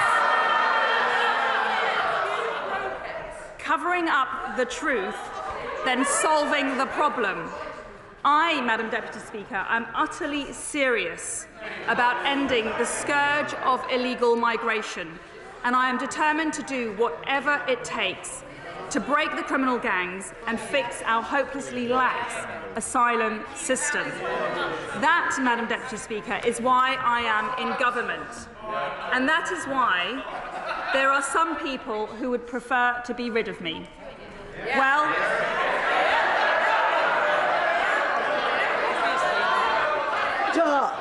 order! I should just point out that I can hear who's making the noise, and it'll be a long time before they're called to ask a question. Secretary of State. Madam Deputy Speaker, let them try. I know that I speak for the decent, law-abiding, patriotic majority of British people from every background that wants safe and secure borders. Labour is running scared that this party might just deliver them. Sir Roger Gale.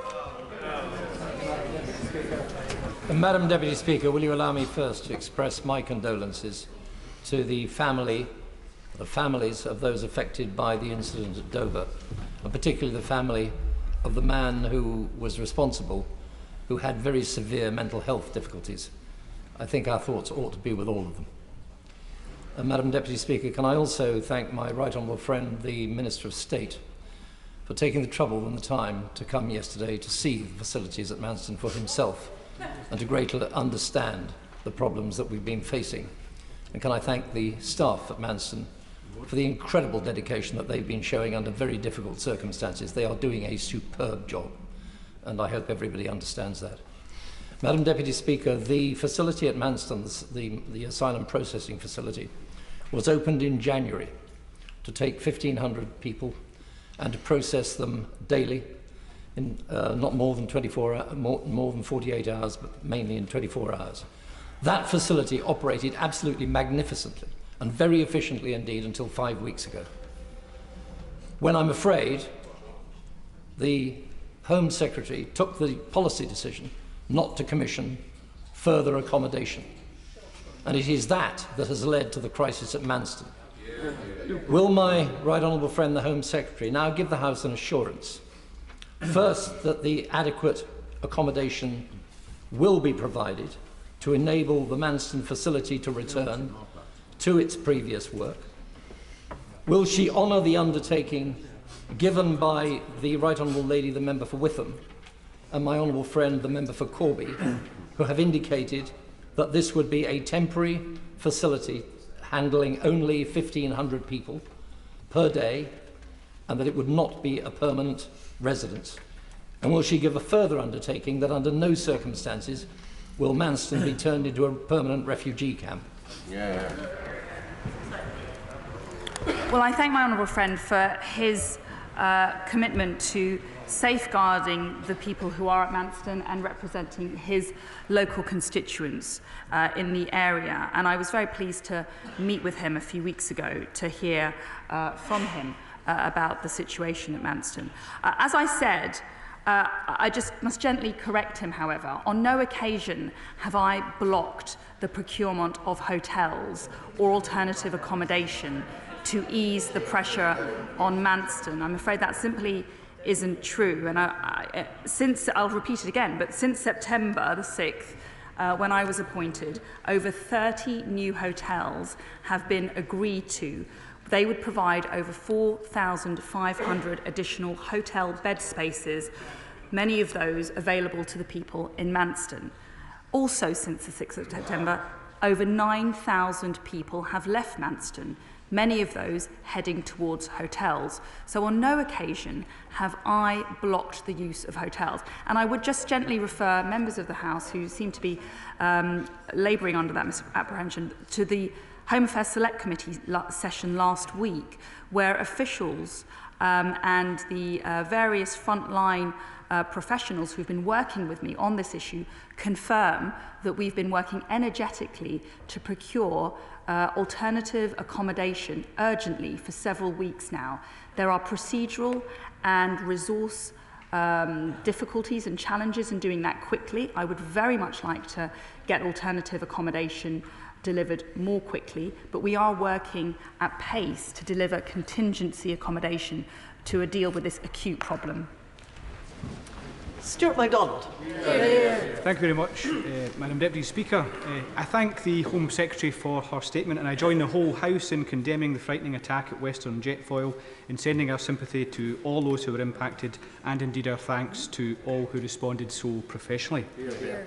But, Madam Speaker, responsibility for the disaster and dysfunction at Manston and the unlawful detention conditions there lies squarely with the Home Secretary herself and her predecessors. She and they knew what was happening, including the numbers arriving, and she was provided with advice that, by all accounts, she did not act on. Now, she's very carefully said that she did not block hotel use, but did she at any point avoid supporting new procurement? And if not, why is it that we heard that her successor, or predecessor, depending on which way you look at it, had to intervene?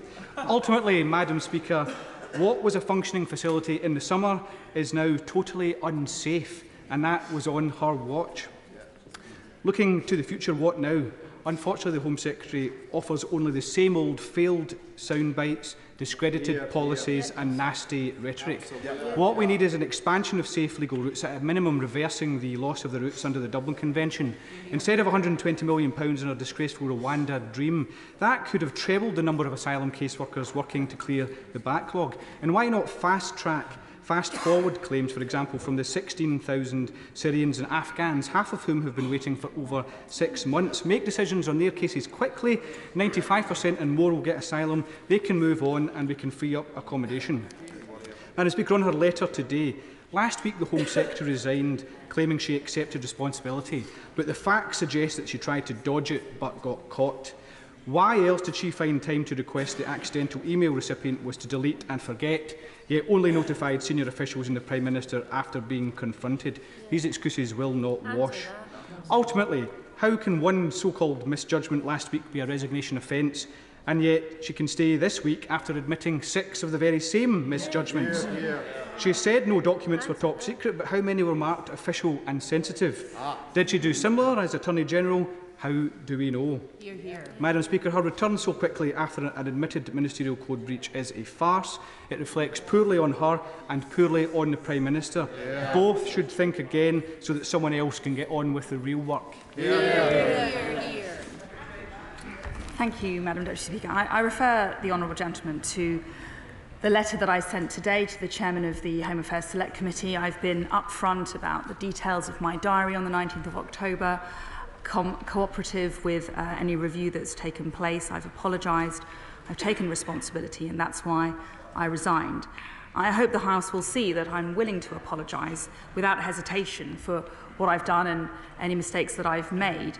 But what I will not do, under any circumstances, is apologise for things that I haven't done. It's been said that I sent a top-secret document. That's wrong. It's been said that I sent a document about cybersecurity. That's wrong. It's been said that I sent a document about the intelligence agencies that would compromise national security. And it's wrong. Wrong. Wrong. Madam Deputy Speaker, what is wrong is that and worrying is that without compunction, these assertions have been repeated as fact by politicians and journalists. And I'm grateful to have had the opportunity to clarify the record today. Natalie Elphicke. Thank you, Madam Deputy Speaker.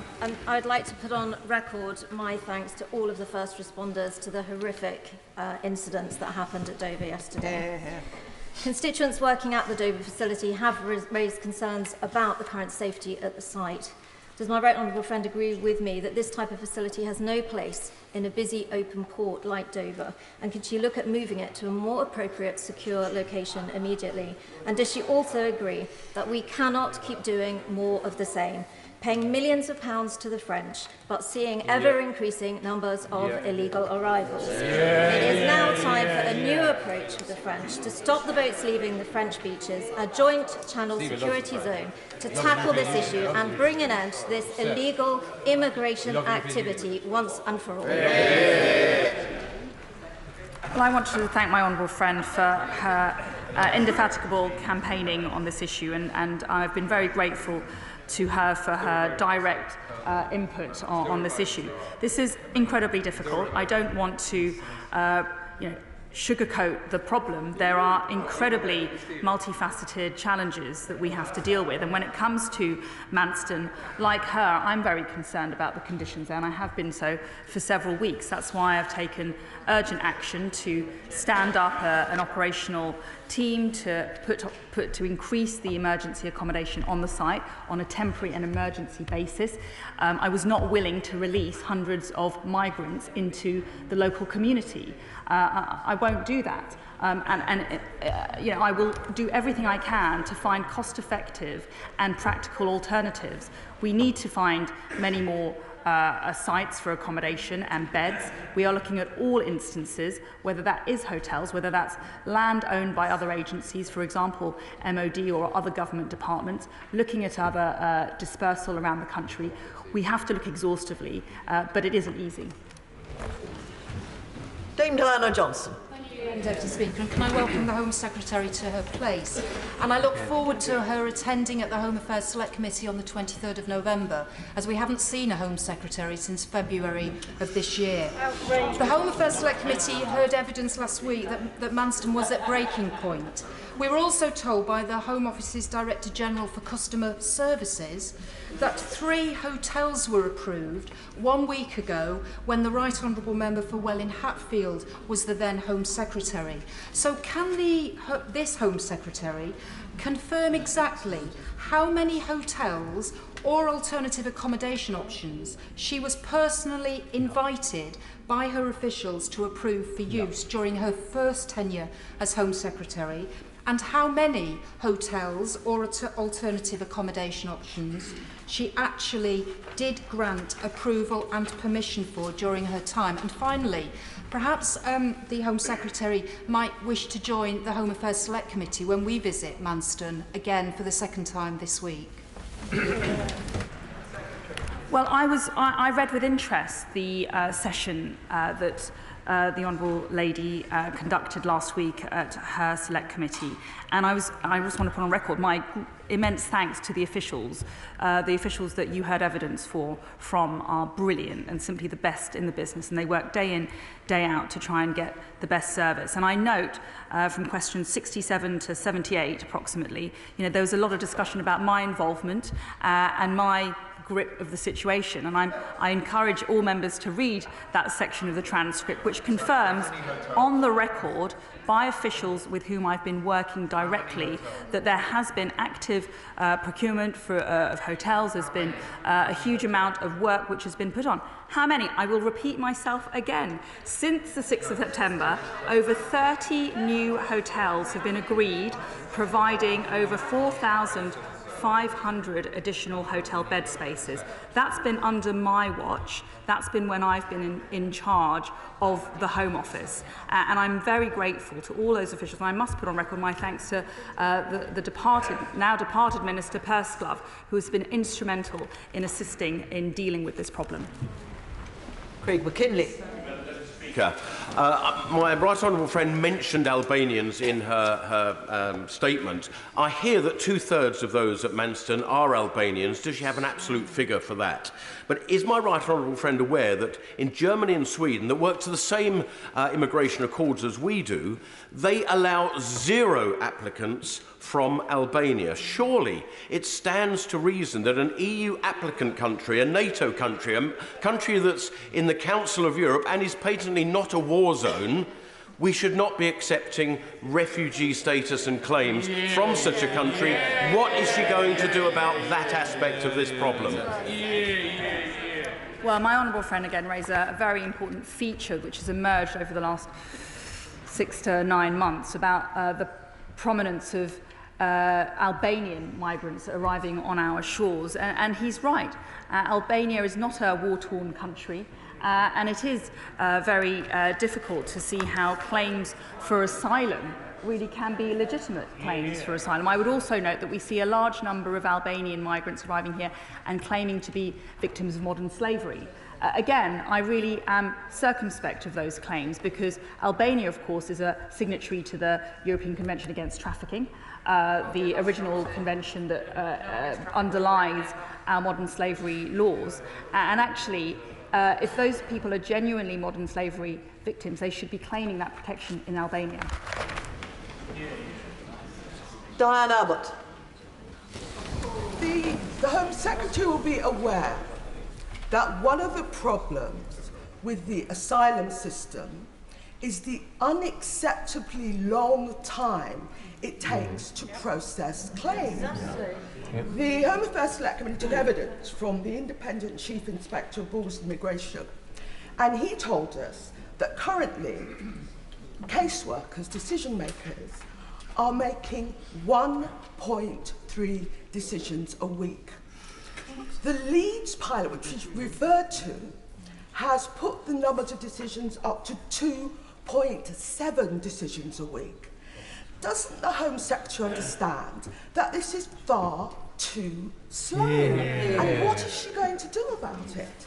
And isn't it the case that if she spent less time playing to the gallery on immigration and more time dealing with the practical problems, this would be to the benefit of the taxpayer, the Home Office staff that work so hard, and to the asylum seekers themselves?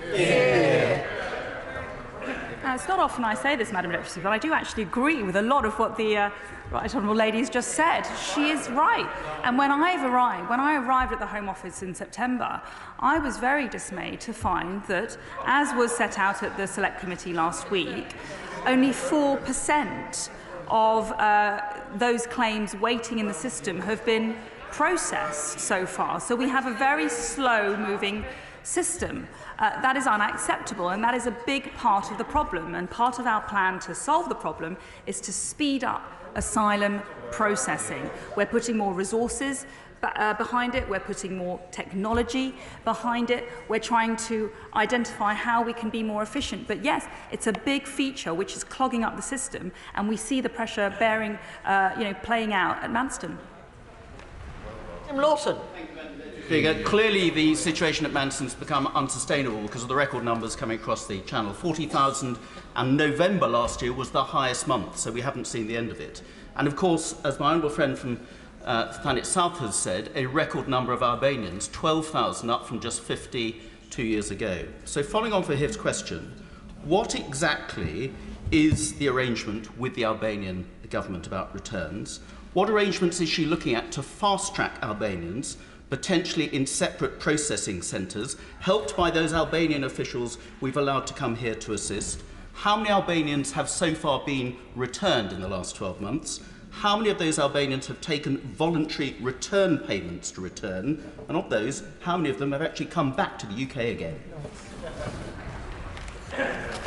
Well, again, my right honourable friend is right to mention the returns agreement, and we really want to maximise the deployment of the terms of that agreement. I think that's a brilliant starting point for trying to accelerate some of the processing and ultimately the removals of Albanian nationals. Albanian nationals are received in the same way as other small boat arrivals, and however, due to the excellent relationship built with my Albanian counterpart, we are able to expedite removal of Albanians who have no reason to be in the UK. We want to maximise that, we want to push forward with that and faster. Alistair Carmichael. Thank you, Madam Deputy Speaker. I'd like to read to the Home Secretary a text message that a colleague of mine received this afternoon from an immigration expert. He says, "Just had a call with Ukraine that has reduced our team to tears. People are facing losing their lives in Kyiv or watching their children freeze in the countryside purely because of delays in processing their visas.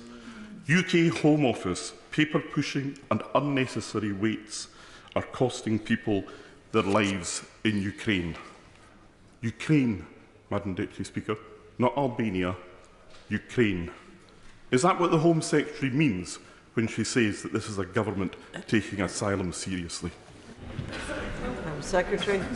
Well, I do dispute his version of events with respect. Since 2015, Madam Deputy Speaker, the UK has offered a place to over 380,000 men, women and children seeking safety, including those from Hong Kong, Syria, Afghanistan and Ukraine, as well as many family members of refugees. John Redwood. I strongly support all that the Home Secretary said in her opening statement. She spoke for the nation in saying we need to control this problem, and she spoke for all those caught up in these tragic events. So I hope that all men and women of goodwill will get behind her and that the Home Office will fully support her in making sure we can speed up processing and in returning all those illegal economic migrants to the safe countries they came from. Secretary.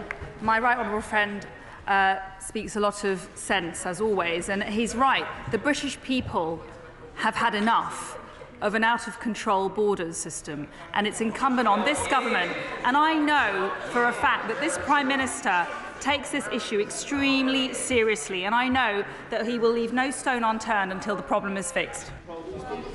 Stella Creasy. Thank you, Madam Deputy Speaker. There is nothing patriotic about making children suffer, but that is exactly what is happening as a direct result of this Home Secretary's failure to get to grips with processing asylum. She talks as if the hotels are somehow a better option. In my constituency, there is one with 150 children in, squeezed alongside another 350 adults, 7 or 8 to a room. No notice to the local authority they would be placed there. No cooking facilities. No school places for these primary school-aged children. No clothes for most of them, especially for the winter weather. No play facilities, if they are allowed out at all, of these prisons. No safeguarding, as far as any of us can see.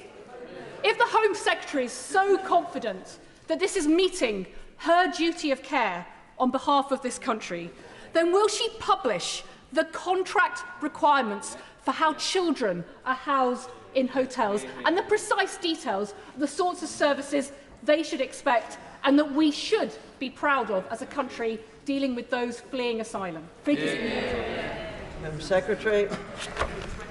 Well, we are currently accommodating unaccompanied asylum-seeking children in hotels, with hotels with a maximum occupancy of 353, and there is additional accommodation available coming on stream. But what I would just say to the Honourable Lady is this: I think it's a fallacy to suggest that we're somehow cutting corners. When I've arrived at the Home Office, I've been frankly very dismayed and appalled to find that we're spending on average £150 per person per night to accommodate people in hotels. By my standard, that's quite a nice hotel. And upon my review and closer scrutiny of how that decision-making was taking place, I identified several 4-star hotels around the country being procured for this purpose. For me, that's not an acceptable use of taxpayers' money. Jane Hunt. Oh, thank you very much, Madam Deputy Speaker. Unsolicited economic migration to the UK via illegal trafficking must be stopped. We must use our limited resources to support valid asylum cases that have not come from a safe country. What steps is the Home Office taking to return illegal immigrants now to their home countries in the cases of countries who will accept them? Home Secretary. Well, we take removals very importantly, and actually part of the plan to solve this is actually to try and accelerate the turnaround and the processing of people who are arriving illegally. We've had some success recently in removing people back to Albania within quite a short period of time, but we need to go further and faster. Joanna Cherry. Thank you, Madam Deputy Speaker. Can I just gently remind the Home Secretary that it is not illegal to seek asylum. What is illegal is to detain people without a proper basis in law. So can she confirm that she has ignored legal advice that keeping these asylum seekers at Manston for more than 24 hours could be illegal detention? And can she also tell us whether she's been advised that what's happening at Manston may amount to unlawful deprivation of liberty in terms of Article 5 of the ECHR, and also inhuman and degrading treatment in terms of Article 3 ECHR? Now, despite the Home Secretary's best efforts, we're still bound to comply with the Convention by virtue of our domestic law. So what's she going to do about all of this? And even if she doesn't care about the human rights of the people detained at Manston, does she understand that her failure to obey the law here may end up costing the taxpayers vast amounts of money in terms of court fees and damages? Well, I confirm that I have not and ever ignored legal advice. The Law Officer's Convention, which I still take very seriously, means I won't comment on the contents of legal advice that I may have seen. But what I will say is this: I am not prepared to release migrants prematurely into the local community in Kent to no fixed abode. That's an unacceptable option to me. Nick Fletcher. In the Secretary of State's statement, she spoke of the successes of the UK-French Joint Alliance cell stopping 29,000 illegal immigrants crossing. What are her thoughts on doubling these resources and finally eliminating these dangerous crossings? Part of our plan to tackle this issue is about increasing our resources and our manpower to intercept and detect the organised criminal gangs upstream. That's what part of the work with the French entails, and that's why I was very encouraged by discussions I've had with my French counterpart, Minister Darmanin, about how we can work better and more closely together with our intelligence agencies and our law enforcement agencies jointly upstream to try and intercept early on. Ben Bradshaw. Thank you, Madam Deputy Speaker. Is it still explained to incoming ministers, as it was to me more than 21 years ago, how easily one's mobile phone can be compromised by organised criminals and hostile foreign powers? If so, how was her mobile phone and the mobile phone of the former Prime Minister, the member for South West Norfolk, compromised in these security breaches? Secretary. Well, I've set out the details in the letter of today, but I've made it clear that there was no issue about a compromise to national security. Sir Desmond Swain. Can I thank her for her dedication and the work that she is doing? What are the prospects of securing an alternative airline carrier to make the Rwanda plan a reality? Home Secretary. I'm very committed to delivering the Rwanda plan. That took a huge amount of work and commitment by my right honourable friend, the member for Witham, and the former Prime Minister, the member for Uxbridge. And I think that it is incredibly crucial to our multifaceted approach to this problem. If you look at the Australian experience of tackling a similar issue, they will say that one very powerful tool they had in tackling the problem was the moment they were able to return people or move them out of the territory to Papua New Guinea or Nauru. It had a massive deterrent effect, and that's what we want to deploy. Rachel Maskell. Thank you, Madam Deputy Speaker. The conditions at Manston are clearly unsafe and inhumane, and we know obviously the suffering that people have experienced there after 12 years of shameful watch of this government. However, we also do understand the lack of accommodation across the country, and that's why I asked the Home Secretary why she won't open up a Homes for Refugees scheme so people in our communities can support people properly within our own communities. Yes. Home Secretary. Well, whilst the issue at Manston is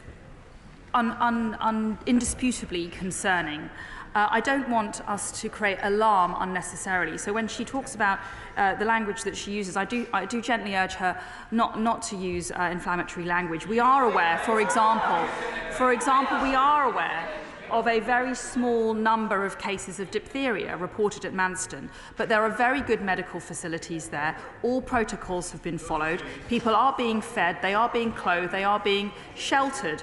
There are very high numbers at Manston, unprecedented numbers. We are working at pace to alleviate that pressure and getting people out. We anticipate, hopefully, 300 people leaving this evening and so on throughout the week. We are working urgently to solve the problem. Dr. Julian Lewis. Madam Deputy Speaker, given that it seems virtually impossible to stop large numbers of people landing illegally, does she think it will be possible to enable those who have landed illegally and have a poor case to be removed promptly without a change in the law? And if she thinks the law has to be changed, which law is it? Home Secretary. Well, one of the other plans that we've been working on is to change the law, because unfortunately our laws have too low a threshold, and that's why our modern slavery laws are being abused by illegitimate claimants. And we also need to take action to accelerate the process and to prevent the exploitation of our laws. People are coming here, they're claiming asylum unfairly, unjustifiably. They're claiming modern slavery laws, they're abusing our human rights laws and our other protections. They're frankly taking advantage of the generosity of the British people. Suella Braverman. Thank you, Madam Deputy Speaker.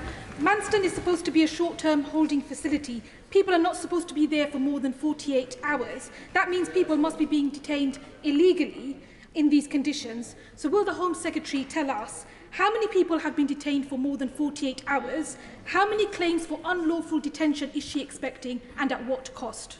Home Secretary. Well, we are aware that people have been detained, and we have very, very high numbers at Manston, and that's why we're taking really exhaustive steps to ensure that we can procure alternative sites. We're looking at the dispersal mechanism and sites around the country and other local authorities. We are looking at hotels. Unfortunately, we have no other choice but to look at hotels at the moment. We are looking at other immigration detention or removal centres. So we're looking at a wide range of alternative places to which we can safely accommodate the migrants. Kit Malthouse. Thank you, Madam Deputy Speaker. Can I welcome the Home Secretary's statement?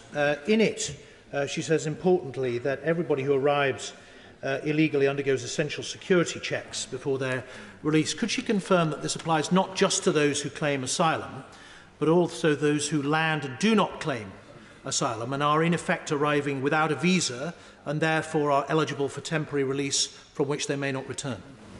Secretary. Well, he's right. The processing is as follows. People will arrive.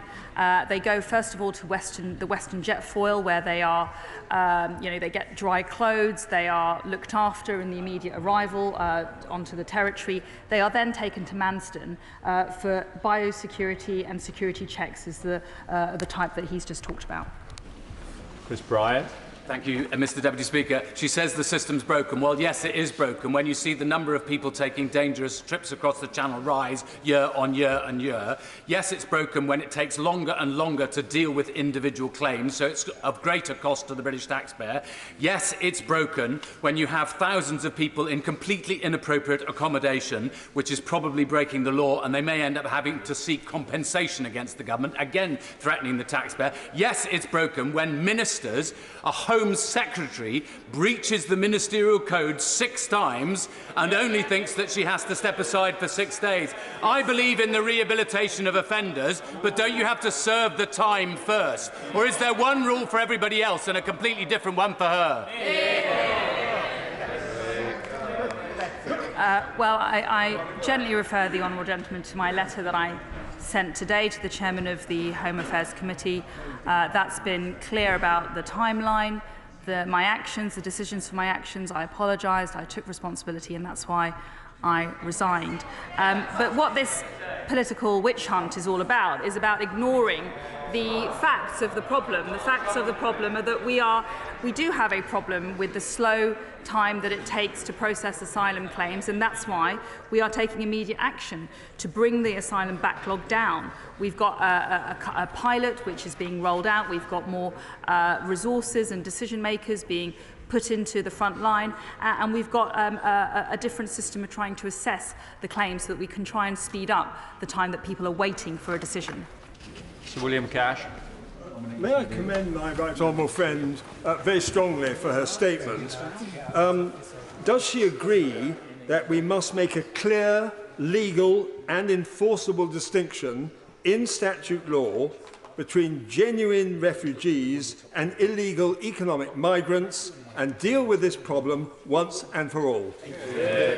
And Secretary. Well, my honourable friend is spot on. I think we have to tell the truth to the British people. This is these people are not all refugees fleeing war, fleeing persecution, with human rights violations that they have suffered. They are coming here, often at their own will, often having paid tens of thousands of pounds to have procured a dangerous and lethal journey illegally across the Channel, because they know that our laws aren't fit for purpose, and they know that they can get away with a spurious claim. Alison Thewlis. Thank you very much, Mr Deputy Speaker. It's been widely reported that children are being detained at the Manston site. Can she confirm, because her minister couldn't confirm last week, how many children are on site right now? Secretary.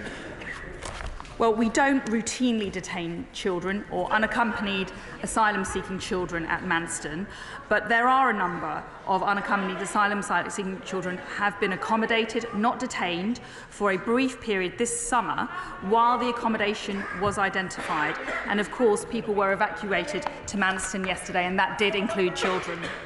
Sir Edward Lee. If people don't want to go to Manston, they can stay in France. But we all know what's really behind these unpleasant personal attacks is because this Home Secretary is the only one with the guts, the determination, the legal knowledge to reform our ridiculous human rights law and detain these people, which is the only way, and send them back, the only way that we're going to deal with this. And those who constantly make these personal attacks to somebody who has made just one mistake and apologise, to remember the old motto, understand and judge not. Has she the determination to amend our ridiculous laws? Secretary. My honourable friend is absolutely right. We need to change the law. There are too many people here coming here and making spurious human rights claims, protracting the asylum application system. They know that they can put in appeal after appeal, they can challenge decisions, and they can spend a lot of time here in full knowledge of the fact that they are not genuine asylum seekers. Emma Hardy. Thank you, Mr Deputy Speaker. As the Home Affairs Select Committee report showed, it takes on average 550 days to process unaccompanied children. The report also illustrated that some of these unaccompanied children go missing from their hotels, sometimes temporarily and sometimes permanently. What is the Home Secretary doing to find these children and to protect them from criminal or sexual exploitation? Secretary. Well, of course, it's very serious when a child goes missing, and particularly in those circumstances. And when that does happen, we work very closely with the local authorities and the police to operate a robust missing persons protocol. We've also changed the national transfer scheme, so all local authorities with children's services must support young people, and we need to identify and ensure that proper risk assessments are put in place so that we can properly put in place the proper protections to make sure this doesn't happen. Caroline Noakes. Can I declare my interest as a member of the RAMP project? Can I ask my right honourable friend, the Home Secretary, returning to the issue of children? We've seen some terrible accounts of children sleeping on mats at Manston. Can she reassure the House that no children are being kept at Manston for longer than 48 hours, that there are proper safeguarding procedures in place? Can she let us know what work is being done with Kent County Council to make sure that those children that are there are being safeguarded? And can she please urge my right honourable friend, the Immigration Minister, to come to the Women and Equality Select Committee, where we're doing an inquiry into the asylum system. He's not available this Wednesday, but can he make it as soon as possible, please? Home Secretary. Well, we take extremely seriously our duty towards a duty of care towards children and young people who are in the system, and as I said, there are delays in the system because of an extortionate amount of cases which are due to be processed. But we are working to prioritise applications from children and young people where possible. And we want to increase overall decision making and the numbers and the capacity so that children are processed far more quickly than others. For Eagle. Thank you very much, Mr. Deputy Speaker. The Home Secretary has come to the House today and announced to us that the immigration system is broken. Can she tell us who's been in power for the last 12 years? Secretary. Well, I'll tell you what the British people need to know. They need to know that it was the Labour government who oversaw mass migration and effectively a de facto open borders policy with record levels of immigration into this country. And it's the Labour Party that will continue to allow our uncontrolled borders. They would cancel Rwanda, they would not take any action to stop illegal migration, and they would make a mockery of our borders. Kate Knifton. Thank you, Mr. Deputy Speaker. The Secretary of State will be aware of concerns that I've raised recently about the lack of joined-up planning between the Home Office, Serco and local authorities regarding asylum accommodation and the specific concerns I've raised regarding the issue of the use of a hotel in my constituency of Burton. Can I therefore ask the Secretary of State to meet with me and the Staffordshire Leaders Board, who are keen to ensure a joined-up approach to asylum dispersal through improved communication between local authorities, Serco and the Home Office? Secretary. Well, coming into the Home Office in September has really shown me how the decision-making process behind choosing the hotels goes on. And I've heard from several colleagues about their concerns about the use of hotels. I'm very happy to meet with her and her colleagues to hear about the concerns in her local area. We need to make them much more evenly distributed. We need to make sure that areas are taking their fair share. But ultimately, we need to ensure that people have a bed to stay in and a room to stay in, because that is where the problem originates. Please remain seated to ask your question, Alan. Alan Durrance. Thank you, Mr. Deputy Speaker, and good evening. Mr. Deputy Speaker, I'm sure that all members of this House will join me in thanking the staff undertaking the difficult task of keeping everyone safe in these challenging circumstances. Mr. Deputy Speaker, will the Home Secretary of State give firm assurances today that members of the Prison Officers Association and other staff working at Manston will remain free from personal liability for any illegal decisions by the government around extended detention? Secretary. Well, we are always concerned about the personal responsibilities and safety of the staff at Manston. And let me just take this opportunity to pay tribute to every single person who's been working on the front line, in particular over the last few days, where it's been quite chronic, quite acute and incredibly tough for them. So they are doing a brilliant job, and will do everything to ensure that their professional positions are safeguarded. Gary Sambrook. Mr. Deputy Speaker, we need to change the definition of asylum. Many people who are in these centres and hotels are illegal migrants. Many of them have taken the chance. They're economic migrants who are taking a chance by crossing the English Channel. Can I ask the Home Secretary, if people come here illegally, why can't we just deport them? Secretary. Well, he raises an important point, and he's absolutely right. If you look at other European countries, they take a very different approach to the consideration and processing of asylum claims. The reality is once someone makes an asylum claim, we are duty-bound to consider it. What the Rwanda scheme does, and what's very good about that, is it means that the asylum claim will be considered in Rwanda, and therefore we will be able to physically remove them before that long time delay takes place. John MacDonald. I have had consistently 1,500 asylum seekers in hotels in my constituency. I think it's the largest number in any constituency, and I welcome them. I welcome them, and I congratulate the local agencies, the local voluntary sector, local churches, gurdwaras and mosques for all the support that they've given to these people because of the experiences that they've gone through. Many of them suffer from post-traumatic stress disorder.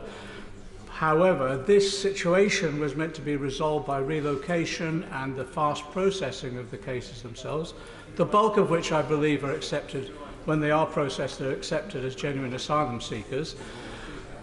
That means that now we're into our second year and beyond.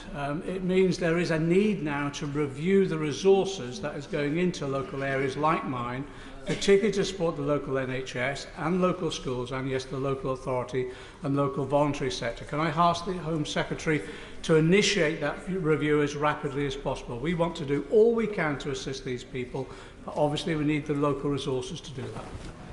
Home Secretary. Well, there are challenges, as I've set out today, in securing sufficient accommodation, full stop, whether that's hotels or dispersal accommodation, and that's due to the limited private rental market stock. We do work with local authorities to ensure that there's sufficient support for people who are arriving in those areas, but yes, there is a definite pressure, financial and otherwise, by people being accommodated for long periods of time around the country. Lee Anderson. Thank you, Mr. Speaker. Now then, we've got Albanian criminals leaving Albania, which is a safe country. The same criminals are then setting up shop in France. They're then leaving France, which is a safe country, and coming to the UK across the Channel. And then when they get this accommodation, we've got the opposition parties saying the accommodation is not good enough for them. Yeah. Well, does the Home Secretary agree with me? If the accommodation is not good enough for them, they can get on a dinghy and go straight back to France. Yeah. Secretary. Well, my honourable friend's right. The average cost per night is £150 per person per night in a hotel. By my standards, that's quite a nice hotel, I'm afraid. Therefore, I think any complaints that the accommodation isn't good enough is frankly absolutely indulgent and ungrateful. Janet Davey. Thank you, Mr. Deputy Speaker. 5 separate sources told the Sunday Times that legal breach at Manston needed to be resolved urgently by rehousing asylum seekers in alternative accommodation. Are all 5 lying? Well, as I've said, and I'm very happy to confirm by reference to the timeline, effectively, I've been aware of this issue for several weeks. I would love to be able to magic up thousands of beds overnight. Unfortunately, it's not that easy. As a result of my concerns, which I identified several weeks ago, we've put into place a whole operational command to try and increase the capacity of accommodation, ease the pressure on Manston, but it takes time. Sir Christopher Cho. Mr. Deputy Speaker, isn't the reason why Sweden and Germany don't countenance asylum seekers from Albania the fact that those countries don't have laws against modern slavery which are being abused and exploited by the Albanian gangs? Yeah. Well, as I said, Albania is a signatory to the European Convention Against Trafficking. That's the originating international convention which underlines our modern slavery laws. There is absolutely no reason in law why an Albanian national cannot claim modern slavery protection in Albania. Alex Cunningham.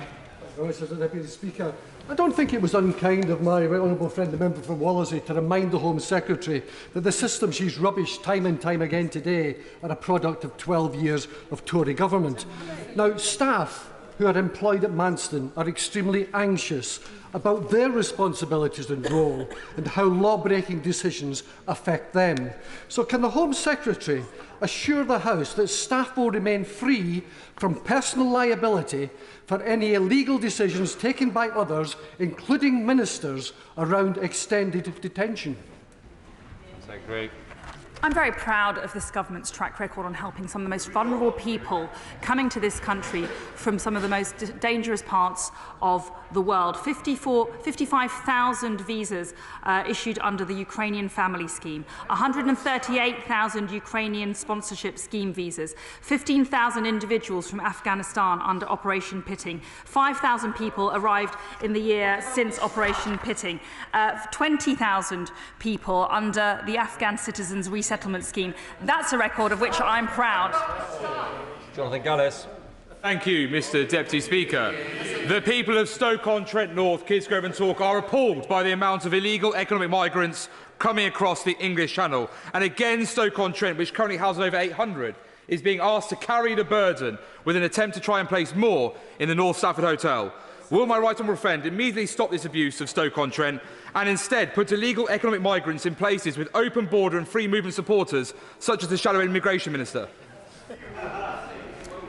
Well, I was very grateful for the time that my honourable friend gave me with his Stoke colleagues to explain exactly the difficulty in Stoke. And what I have identified is that there is a disproportionate distribution of refugees throughout the country in hotels. We need to make it much more equivalent. We need to make it much more cost effective. We need to make it fair. Dania Griffith. Thank you very much indeed, Mr Deputy Speaker. Well, in contrast to Labour's commitment to employ 100 extra specialist National Crime Agency officers to tackle the criminal gangs upstream, her predecessor as Home Secretary asked the NCA to draw up plans for a 40% reduction in staff. So can she now explain to us what are her plans for NCA staffing and how does she intend to improve collaboration with the French on this problem? Working collaboratively with the French is a key component of solving this problem. We can't do it alone, is the simple truth. And that's why I'm very pleased that we have a relationship with the French, and I'm very keen to amplify that relationship. It will involve greater surveillance between the French and the British authorities. It will involve greater intelligence cooperation upstream and interception upstream between the French and British authorities. It will involve joint working at all points in the system. That cooperation is vital. Leonici. Thank you, Mr Deputy Speaker. I'm sure the Home Secretary knows that she has my full support in doing whatever she can to be able to stop illegal migration into this country. We've had several conversations about this, but does she share my concerns about placing illegal immigrants in places that don't have the infrastructure or the expertise to look after people when they are actually displaced across the UK? But also, would she commit to making sure that she's talking to colleagues on these benches when potentially they may have illegal migrants coming into their constituencies to make sure that we can represent our constituents properly? Well, ultimately, we need to bear down on the asylum backlog, so there are fewer people in the UK waiting for a decision. And also, we need to stop the use of hotels at £6 million a night. Andy MacDonald. Thank you, Mr Deputy Speaker. During her first disastrous spell in the role, the Home Secretary ignored legal advice from her officials that explicitly set out the unlawfulness of the inhumane treatment of migrants at the Manston Centre. That's not inflammatory language, that's fact. And if that's not bad enough, she's now admitted to breaking the ministerial code on 6 separate occasions. How on earth can she stand at that dispatch box with a straight face and try to defend the cruelty towards the most desperate of people? Doesn't she need to take a look in the mirror to see who is a threat to national security and accept that she's totally unfit for the job? Well, I refer the honourable gentleman to my letter that I sent today, in which I've been very fulsome in the details of the circumstances of the 19th of October. I've apologised for the error, taken responsibility, and that's why I resigned. What I would say is that I haven't ignored or dismissed any legal advice that I have been provided with. I can't go into the details of that legal advice because the Law Officers Convention. That is part of the decision-making process that all ministers go through. We have to take into account our legal duties, not to leave people destitute. I have to take into account the fact that I don't want to release prematurely hundreds of migrants into the Kent community. I have to take into account the value for money. I have to take into account the fairness for the British taxpayer. Richard Drax. Thank you, Mr. Deputy Speaker. Can I welcome my right honourable friend to her place and thank her for all the courageous effort she's making in dealing with a very difficult problem that the opposition benches, their answer is let them all in. Yes. That is totally unacceptable. Can I ask my old friend, one solution surely would be to return these illegal refugees to countries from whence they came, if indeed it's possible, like, for example, Albania. With how many countries is she negotiating to do this, and has she succeeded in any of those negotiations? Great. Well, you're right. I mean, effectively, the Labour Party don't have any solutions for this problem, so they'd rather spend airtime on a distraction. That's what this is all about. But what I want to say to my honourable friend is that, yes, we are having some success with returning people more swiftly to Albania. It's early days, and I don't want to overplay it because it's still very, very difficult legally. But those agreements with those safe countries are absolutely vital to ensure that people who are coming from safe countries, not from persecution, not fleeing war, can be legitimately returned because they are not here for asylum. Drew Hendry.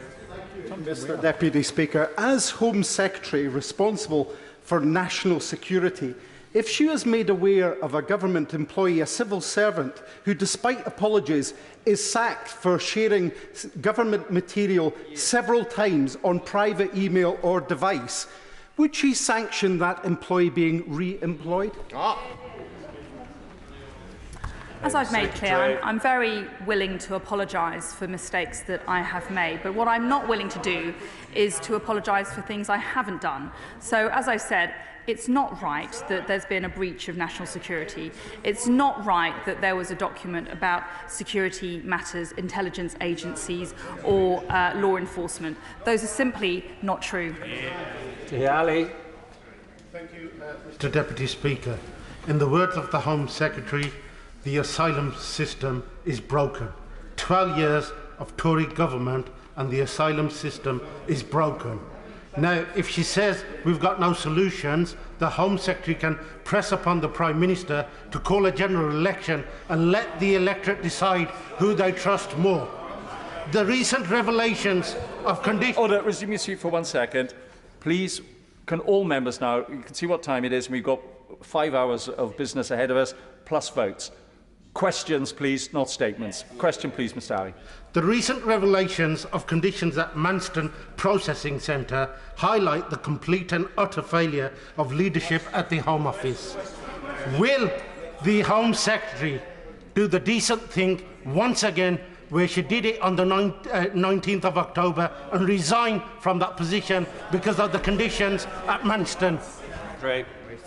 Listen, I'm very clear about what this government's priority is. It's about tackling the scourge of illegal migration, taking a firm line and changing the law where our laws are being abused, working collaboratively with the French, ensuring that we are removing people who are not meant to be here, and ensuring that the British people can have confidence in their borders. Rees Smith. Thank you, Mr. Deputy Speaker. Many in my constituency are worried about paying their heating bills. Many in my constituency are concerned about getting GP appointments, and many of my hotels are full up with illegal migrants. Does she appreciate the sense of unfairness that my constituents have? And when will legislation be coming forward to resolve this situation? That's great.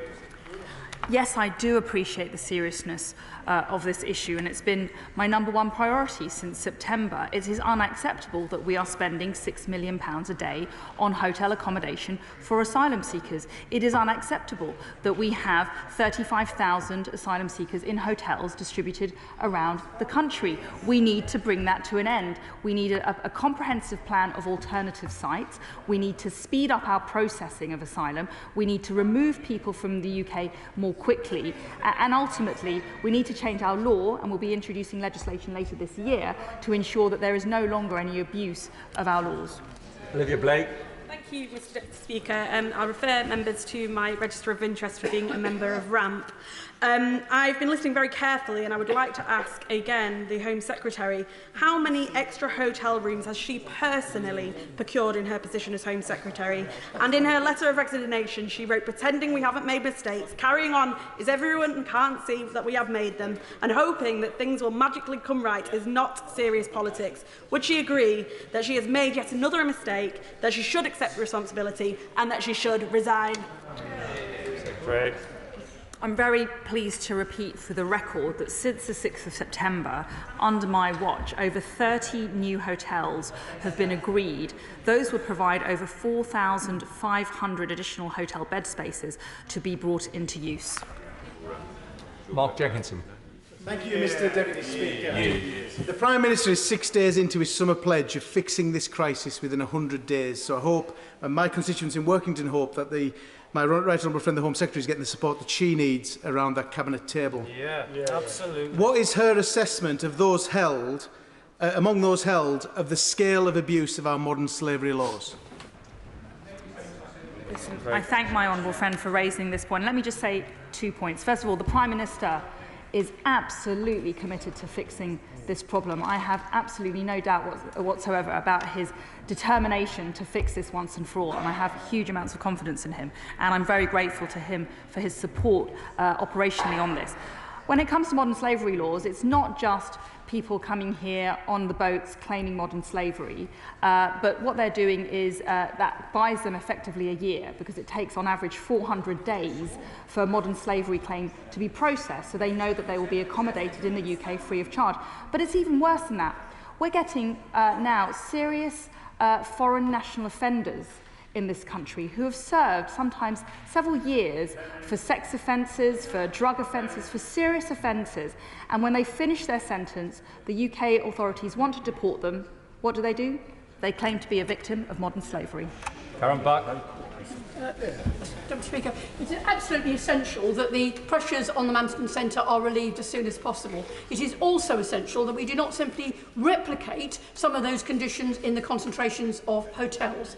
I have a ward now where there are so many hotels being commissioned, 2 more this weekend, that the ratio is 800% above Home Office guidelines. The local authority is getting virtually no support in order to manage this, and there is no capacity at all being provided to the Health Service to deal with the very real health issues that need to be dealt with. Will she ensure that Home Office officials meet me immediately to discuss how we ensure that the asylum seekers coming into these hotels, it is properly managed and properly dispersed?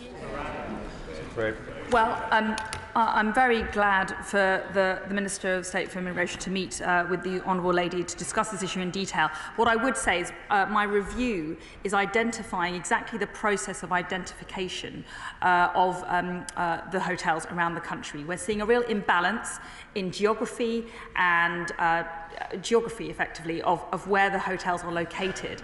There's a real pressure in certain places, and then other places are not taking people. So I think we need to bring some equivalence to this process. We ultimately need to bring it to an end. We need to make it more cost effective, but ultimately we need to be processing people more quickly. Mark Olongi. Thank you, Mr Deputy Speaker. We have heard yet again today that members opposite want to prioritise the welfare of illegal immigrants. My priority, and I believe the priority of the people on this side of the House should be to those of our constituents who are desperate for social housing, those constituents who are sofa surfing, many of them women and children. Is it an outrage, Home Secretary, that we are spending £2.5 billion a year when we'll be soon asking these very same people to share the burden of further cuts to public services? Well, the my honourable friend raises a really important point. The facts of the matter are we are receiving an unprecedented amount of people coming into this country, many of whom are coming illegally. They require accommodation. That is putting excess pressure on our current housing stock, whether that's hotels or the private rented market or other beds in other sorts of buildings. Ultimately, we don't have enough space for these people, and we need to find it quickly. It's very difficult. It will be done, but it will take time. I'm trying to get everybody in, but you're going to have to help me. So please focus on the question rather than a long preface. Jim Shannon. Thank you, Mr. Deputy Speaker. Can I thank the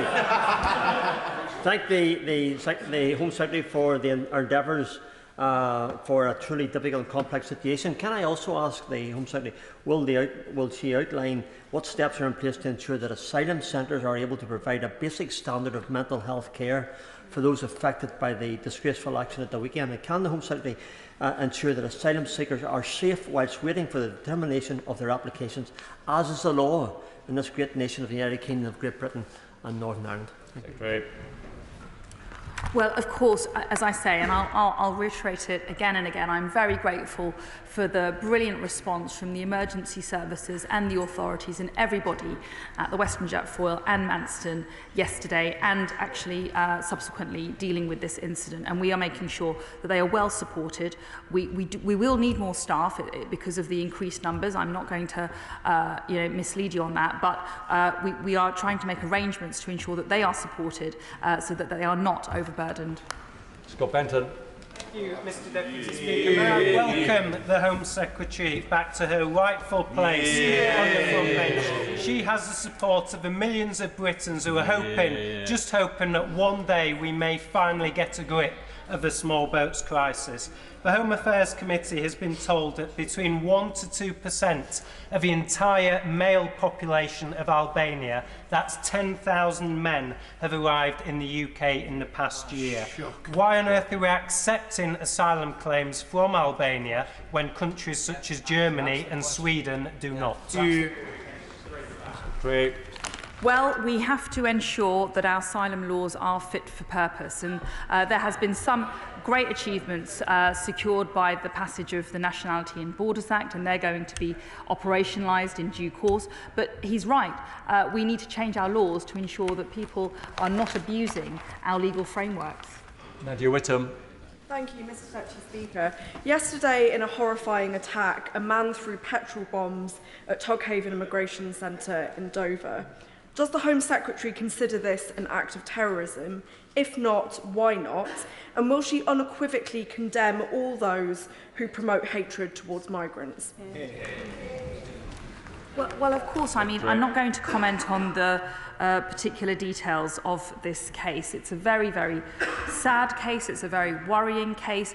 I am very, very concerned about the safety and the security of the site at Western Jetfoil and of Manston. We've evacuated the people from from Western Jetfoil to Manston, and now they are back to Western Jetfoil. There's been a huge amount of effort by the authorities, and I'm very grateful to them. Thank you, Mr. Speaker. Would the Home Secretary agree that anyone listening to this debate could only conclude that the opposition benches are more interested in illegal economic migrants than law-abiding British people? Great. Well, one of the promises in the 2019 manifesto, as my honourable friend will know, was to reduce overall numbers when it came to migration, and also to fix the problem of illegal migration. And I know, my friend, that we both campaigned to leave the European Union. 17 million people voted for control over their borders. That is what this government will deliver. Winter. Mr. Deputy Speaker, the Refugee Council has demanded a task force to clear the 120,000 backlog of asylum seekers, most of whom are living in absolutely appalling, overcrowded, unsafe, inhumane circumstances, and it is costing for those in hotels about 5.6 million in your own admission. They also call for the government to convene a summit of refugees and migration experts, local authorities, housing providers to examine options for short and long-term suitable accommodation for people seeking asylum. Will she do this? Well, as I've said, I'm very concerned about the how we accommodate people who are waiting for their asylum claims to be processed. We need to bear down on that backlog so they're not waiting for so long and they can get a decision, whether that be to remove them or for them to be here on a legal basis. We need to ensure that the accommodation is cost-effective, lawful and reasonable. Tom Hunt. Mr Deputy Speaker, I make no apology for prioritising the welfare of my constituents who sent me here. I do not wake up in the day worrying about the welfare of people who have illegally entered our country and so in scant regard for our laws. So these reasons why I'm so concerned about the North Hotel. Will the Home Secretary agree with me, though, that it is bad? We shouldn't have illegal immigrants in hotels, but ultimately this will not be nipped in the bud unless we get fully behind Rwanda and look at the definition of a refugee, because we know so many people who get refugee status are not refugees, they are economic migrants and they should be sent back. Well, I think my honourable friend is right. We need to call out the misrepresentation of this problem. It is not the case that these are all refugees fleeing persecution, war-torn countries or conflict or human rights violations. Many of the people here are arriving here on small boats, are actively and willingly procuring those journeys. They are often paying tens of thousands of pounds for those journeys. They are coming here knowingly and willingly, and they are coming here for economic reasons. Kit Green. Can the Home Secretary tell us how many, if any, unaccompanied asylum-seeking children have been accommodated in Manston or Western Jetfoil, and what arrangements she is making to keep them in safety in hotels, properly supervised and safeguarded? Secretary.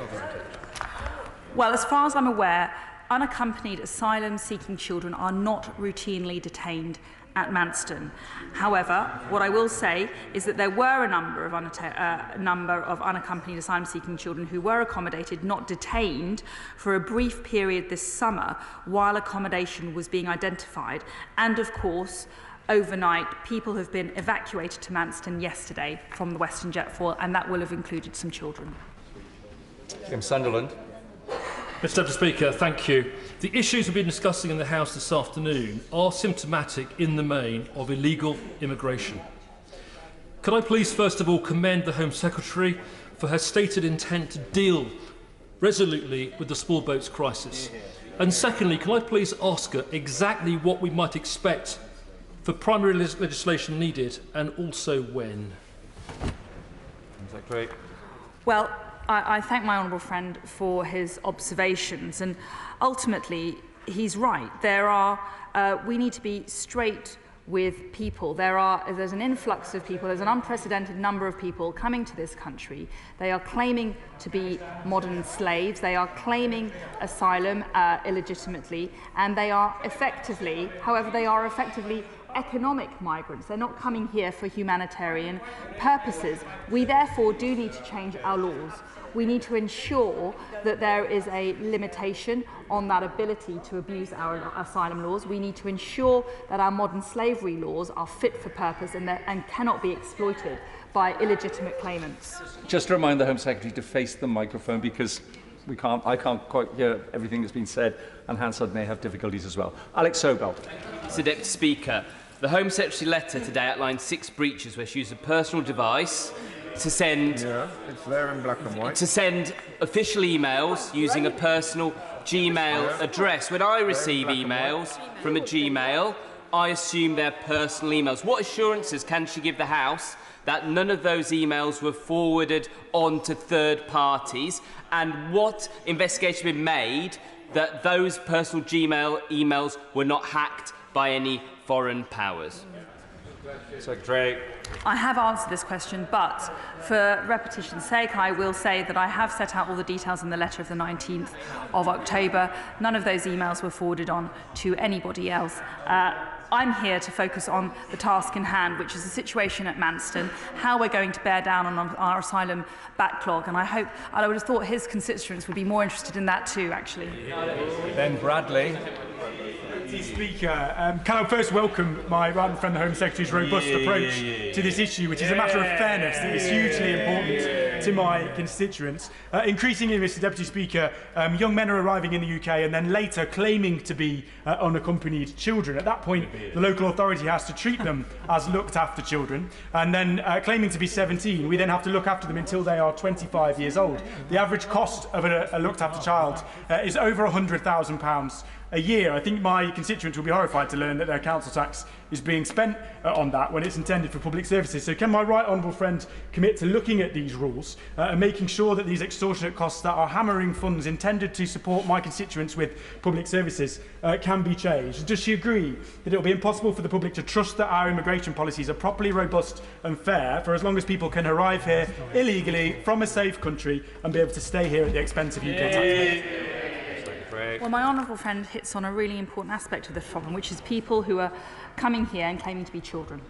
And we've really seen this trend over several years. What I would just say about Albania is we're getting, as I said, many Albanian people come here. The majority of them are adult single males.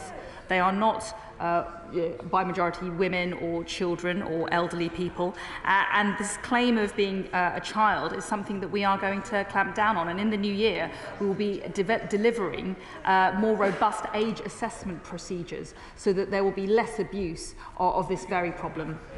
Steve McCabe. When the Home Secretary said that Indian migrants represented the largest number of visa overstayers in this country, was that based on a Home Office briefing, and would she consider putting some details in the library so we can all see the extent of the problem to which she was referring? Great. What I'm keen to do is ensure that we honour our manifesto commitment, which is to bring overall migration figures down and clamp down on the scourge of illegal migration. I'm very keen to support the government, and I see my honourable friend here, who's a trade minister, in the negotiations on a historic deal with India. Great friends, great allies, with whom a great partnership can be forged. Brendan Clark-Smith.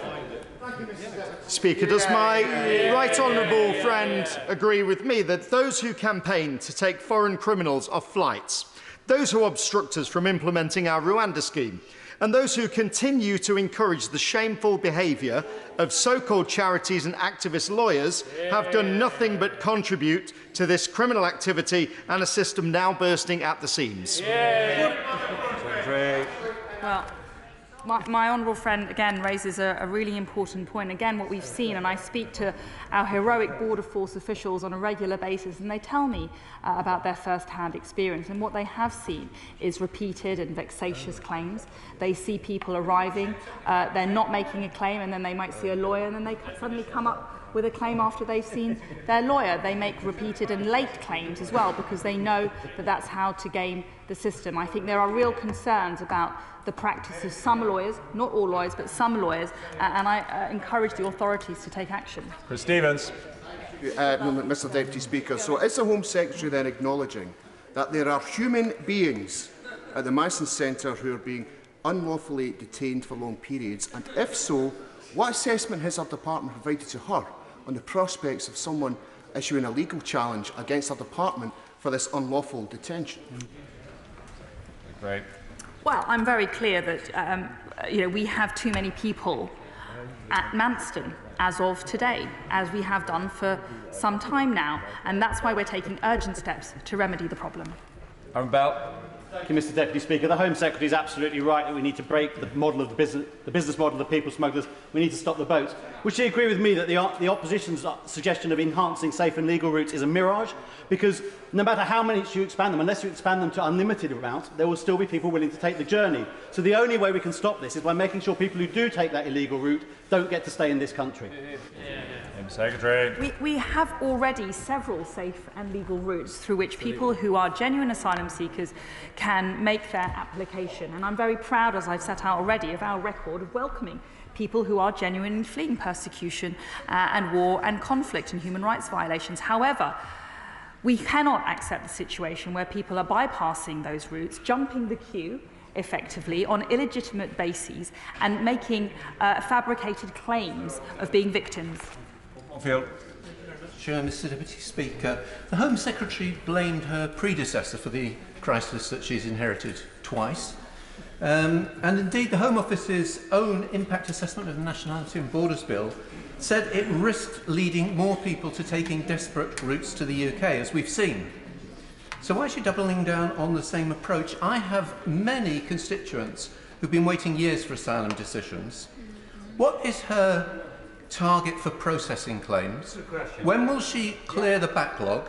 And does she agree that costs to the taxpayer would be reduced by granting the right to work to those whose claims have not been processed within 6 months, as is supported on both sides of the House and overwhelmingly by the public?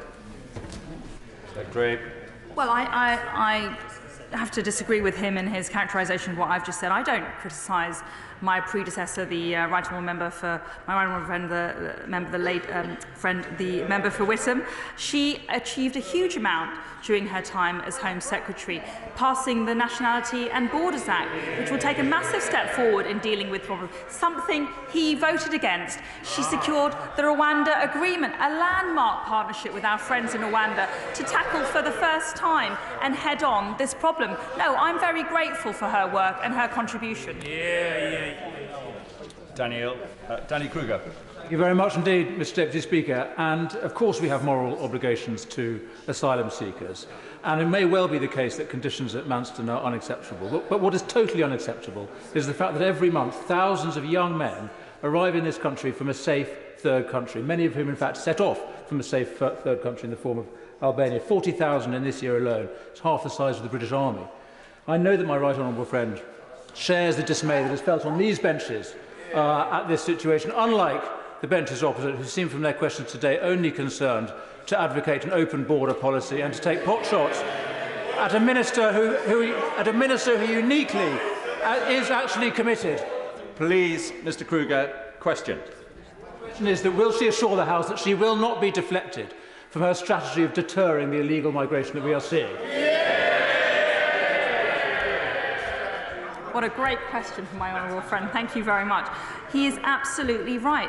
And what's more that we are identifying with these, particularly the young single men who are coming from Albania, is that they are either part of organised criminal gangs and procuring their journey through those nefarious means, or they are coming here and partaking in criminal activity, particularly related to drugs, supply and otherwise. In fact, a few weeks ago, I attended a raid with the National Crime Agency where they arrested a suspected Albanian people smuggler in Banbury. So this is a criminal problem. There are many people coming here with criminal intent and behaving in a criminal way. We need to stop it. Harry. Mr Deputy Speaker, at the recent Conservative Party conference, the Home Secretary talked that was her dream, indeed her obsession, to see pictures of planes taking off for Rwanda on the front page of the Telegraph. Had to be the Telegraph, of course. Yeah. Does she appreciate how offensive, indeed disturbing and anti-humanitarian that statement is? Yeah. Particularly whenever you bear in mind the true perspective that there are over 80 million refugees and internally displaced people in the world. The UK takes proportionally less refugees than many other European countries, and the Home Office's own figures that from this year say that over 70% of asylum claims are successful, which belies all this propaganda that these are economic migrants. Secretary. I'll tell the honourable gentleman what I find offensive and disturbing, and it's this. It's the sight of thousands of people coming to these shores illegally, without a valid asylum claim, taking advantage of our generosity, abusing our laws, being accommodated free of charge. It's unfair, it's unacceptable, and it's not right. Thank you very much, Mr Deputy Speaker. So far this year, 12,000 Albanians have entered the United Kingdom through small boat crossings of the Channel. 10,000 of those are adult single males. As Commander Dan O'Mahony told the Home Affairs Select Committee, the main driver of that activity is the strength of organised Albanian criminal gangs in the north of France and the transfer of that behaviour to the United Kingdom, together with the determination for people to work on the black market. There is no reason for these people to be here. We should follow the route of other European countries and ensure that they are returned immediately to Albania. Could I therefore ask what discussions my right honourable friend has had with their Albanian counterpart to address this very important issue? Well, I couldn't agree with my honourable friend more. He identifies exactly the problem that we're dealing with, and it needs a multifaceted approach, deploying and operationalising our returns agreement that we have with Albania, and ensuring that we take robust action against many people who are coming here from Albania with illegitimate aims. Thank you very much, Mr. Deputy Speaker. The Home Secretary is a security risk. She says more than once in her letter to my honourable friend, the Chair of the Home Affairs Select Committee, that the 19th of October was the only time she used her personal email to send Home Office documents to people outside government. Does that include other non-secure networks like messaging services? Does it include any insecure communication inside government? And does it include the time she spent in other departments, especially her tenure as Attorney General, which lasted over a year, compared with the few chaotic weeks she's been Home Secretary? Well, I refer the honourable gentleman to my letter that I sent today. That sets out all of the details about the actions, the decisions and the rationale behind the events of the 19th of October. I've apologised for the mistake, I've taken responsibility, and that's why I resigned. But what this is all about is that the honourable gentleman's party really has no solution to the problem that we're dealing with. If Labour were in charge, they would be allowing all the Albanian criminals to come to this country. They would be allowing all the small boats to come to the UK. They would open our borders and totally undermine the trust of the British people in controlling our sovereignty. Thank you, Mr. Deputy Speaker. Can the Home Secretary tell me how many places and alternative accommodation did she approve during the month of September? When was the first of those places signed off? When was the first person able to be housed in that accommodation signed off? And if she doesn't have those figures to hand, would she agree to write to me with it at the earliest opportunity? I won't bore the Chamber with repeating the answer to that question that I've been asked on several occasions now. He will be able to check the record for the specific figures of the number of hotels procured during my tenure and the number of beds. And I'm very glad that we've taken urgent action to deal with this issue. One moment. I'd like to thank the Home Secretary for her statement and answering questions for 18 minutes short of 2 hours. Point of order, Lisa Nandy. Point of order, Mr. Deputy Speaker. In July, the Prime Minister was recorded saying that as Chancellor he had changed funding formulas to benefit better off communities at the expense of deprived parts of the country. On Sunday, the Right Honourable Member for Surrey Heath told Sky News this was a direct response to a question to someone from Thanet, one of the most deprived parts of the South East. It has since become clear that this is not the case. A video emerged yesterday showing that the questioner was a councillor for Tunbridge Wells and did not once mention Thanet, as the Secretary of State claims. So far, nobody in government has come to this House to clarify which funding formulas were changed, with which justification, on whose authority, and why the only explanation offered by any member of this government has now turned out to be false. Could I seek your advice on whether you've had notice from either the Secretary of State or the Prime Minister of their intention to make a statement to this House? And if not, can you advise the House on how to pursue this very serious matter on behalf of communities across the country who have been deprived of funding? I'd like to thank the Honourable Lady for giving me advance notice of a point of order. I've had no indication of any such statement, and the front bench will have heard the comments that she has made today. Of course, comments made outside the House are not a matter for the Chair. She is, of course, free to pursue this matter through other means, and I'm sure she will.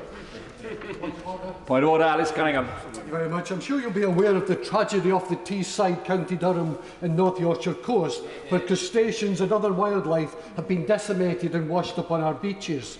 Even today, more dead creatures are being washed up, and according to the government itself, there is no definitive cause of this devastation, which is effectively killing our sea and polluting our beaches. Last week, the EFRA Select Committee met to take evidence from both the government and from eminent university scientists.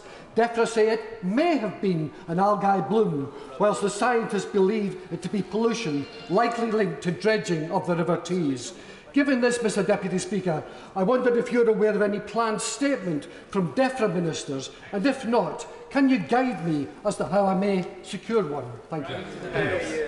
I'm grateful to the honourable member for the advance notice of his point of order. I can confirm that I've not had any notice that there's going to be any statements made tonight, but of course if that changes, members will be notified in the usual manner. Ministers again will have heard the point that he has raised, and I'm sure the honourable gentleman will pursue the matter, and the clerks in the table office are available to offer him advice about how he might do so. Further to that point.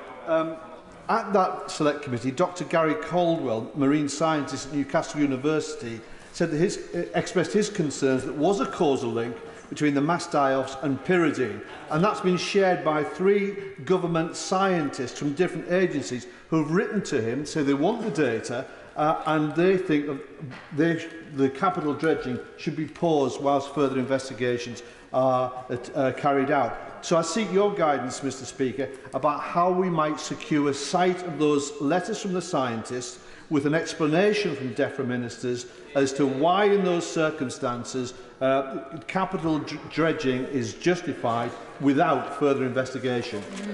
So, sir, I've got nothing to add to the response that I gave to Mr Cunningham, but I'm absolutely certain that if he pursues the matter through the clerks at the table office, that then he will be able to continue with pursuing this particular matter. We're now going to go on to the 4 minutes to 7, the business of the day. So, programme motion, Minister to move. Mr Speaker, I beg to move the bill in morning. The question is the Genetic Technology Precision Breeding Bill Programme number 2 motion as on the order paper. So the question is, as on the order papers, may I say aye? Aye. Contrary, no. I think the ayes have it. The ayes have it. The clerk will now proceed to read the orders of the day.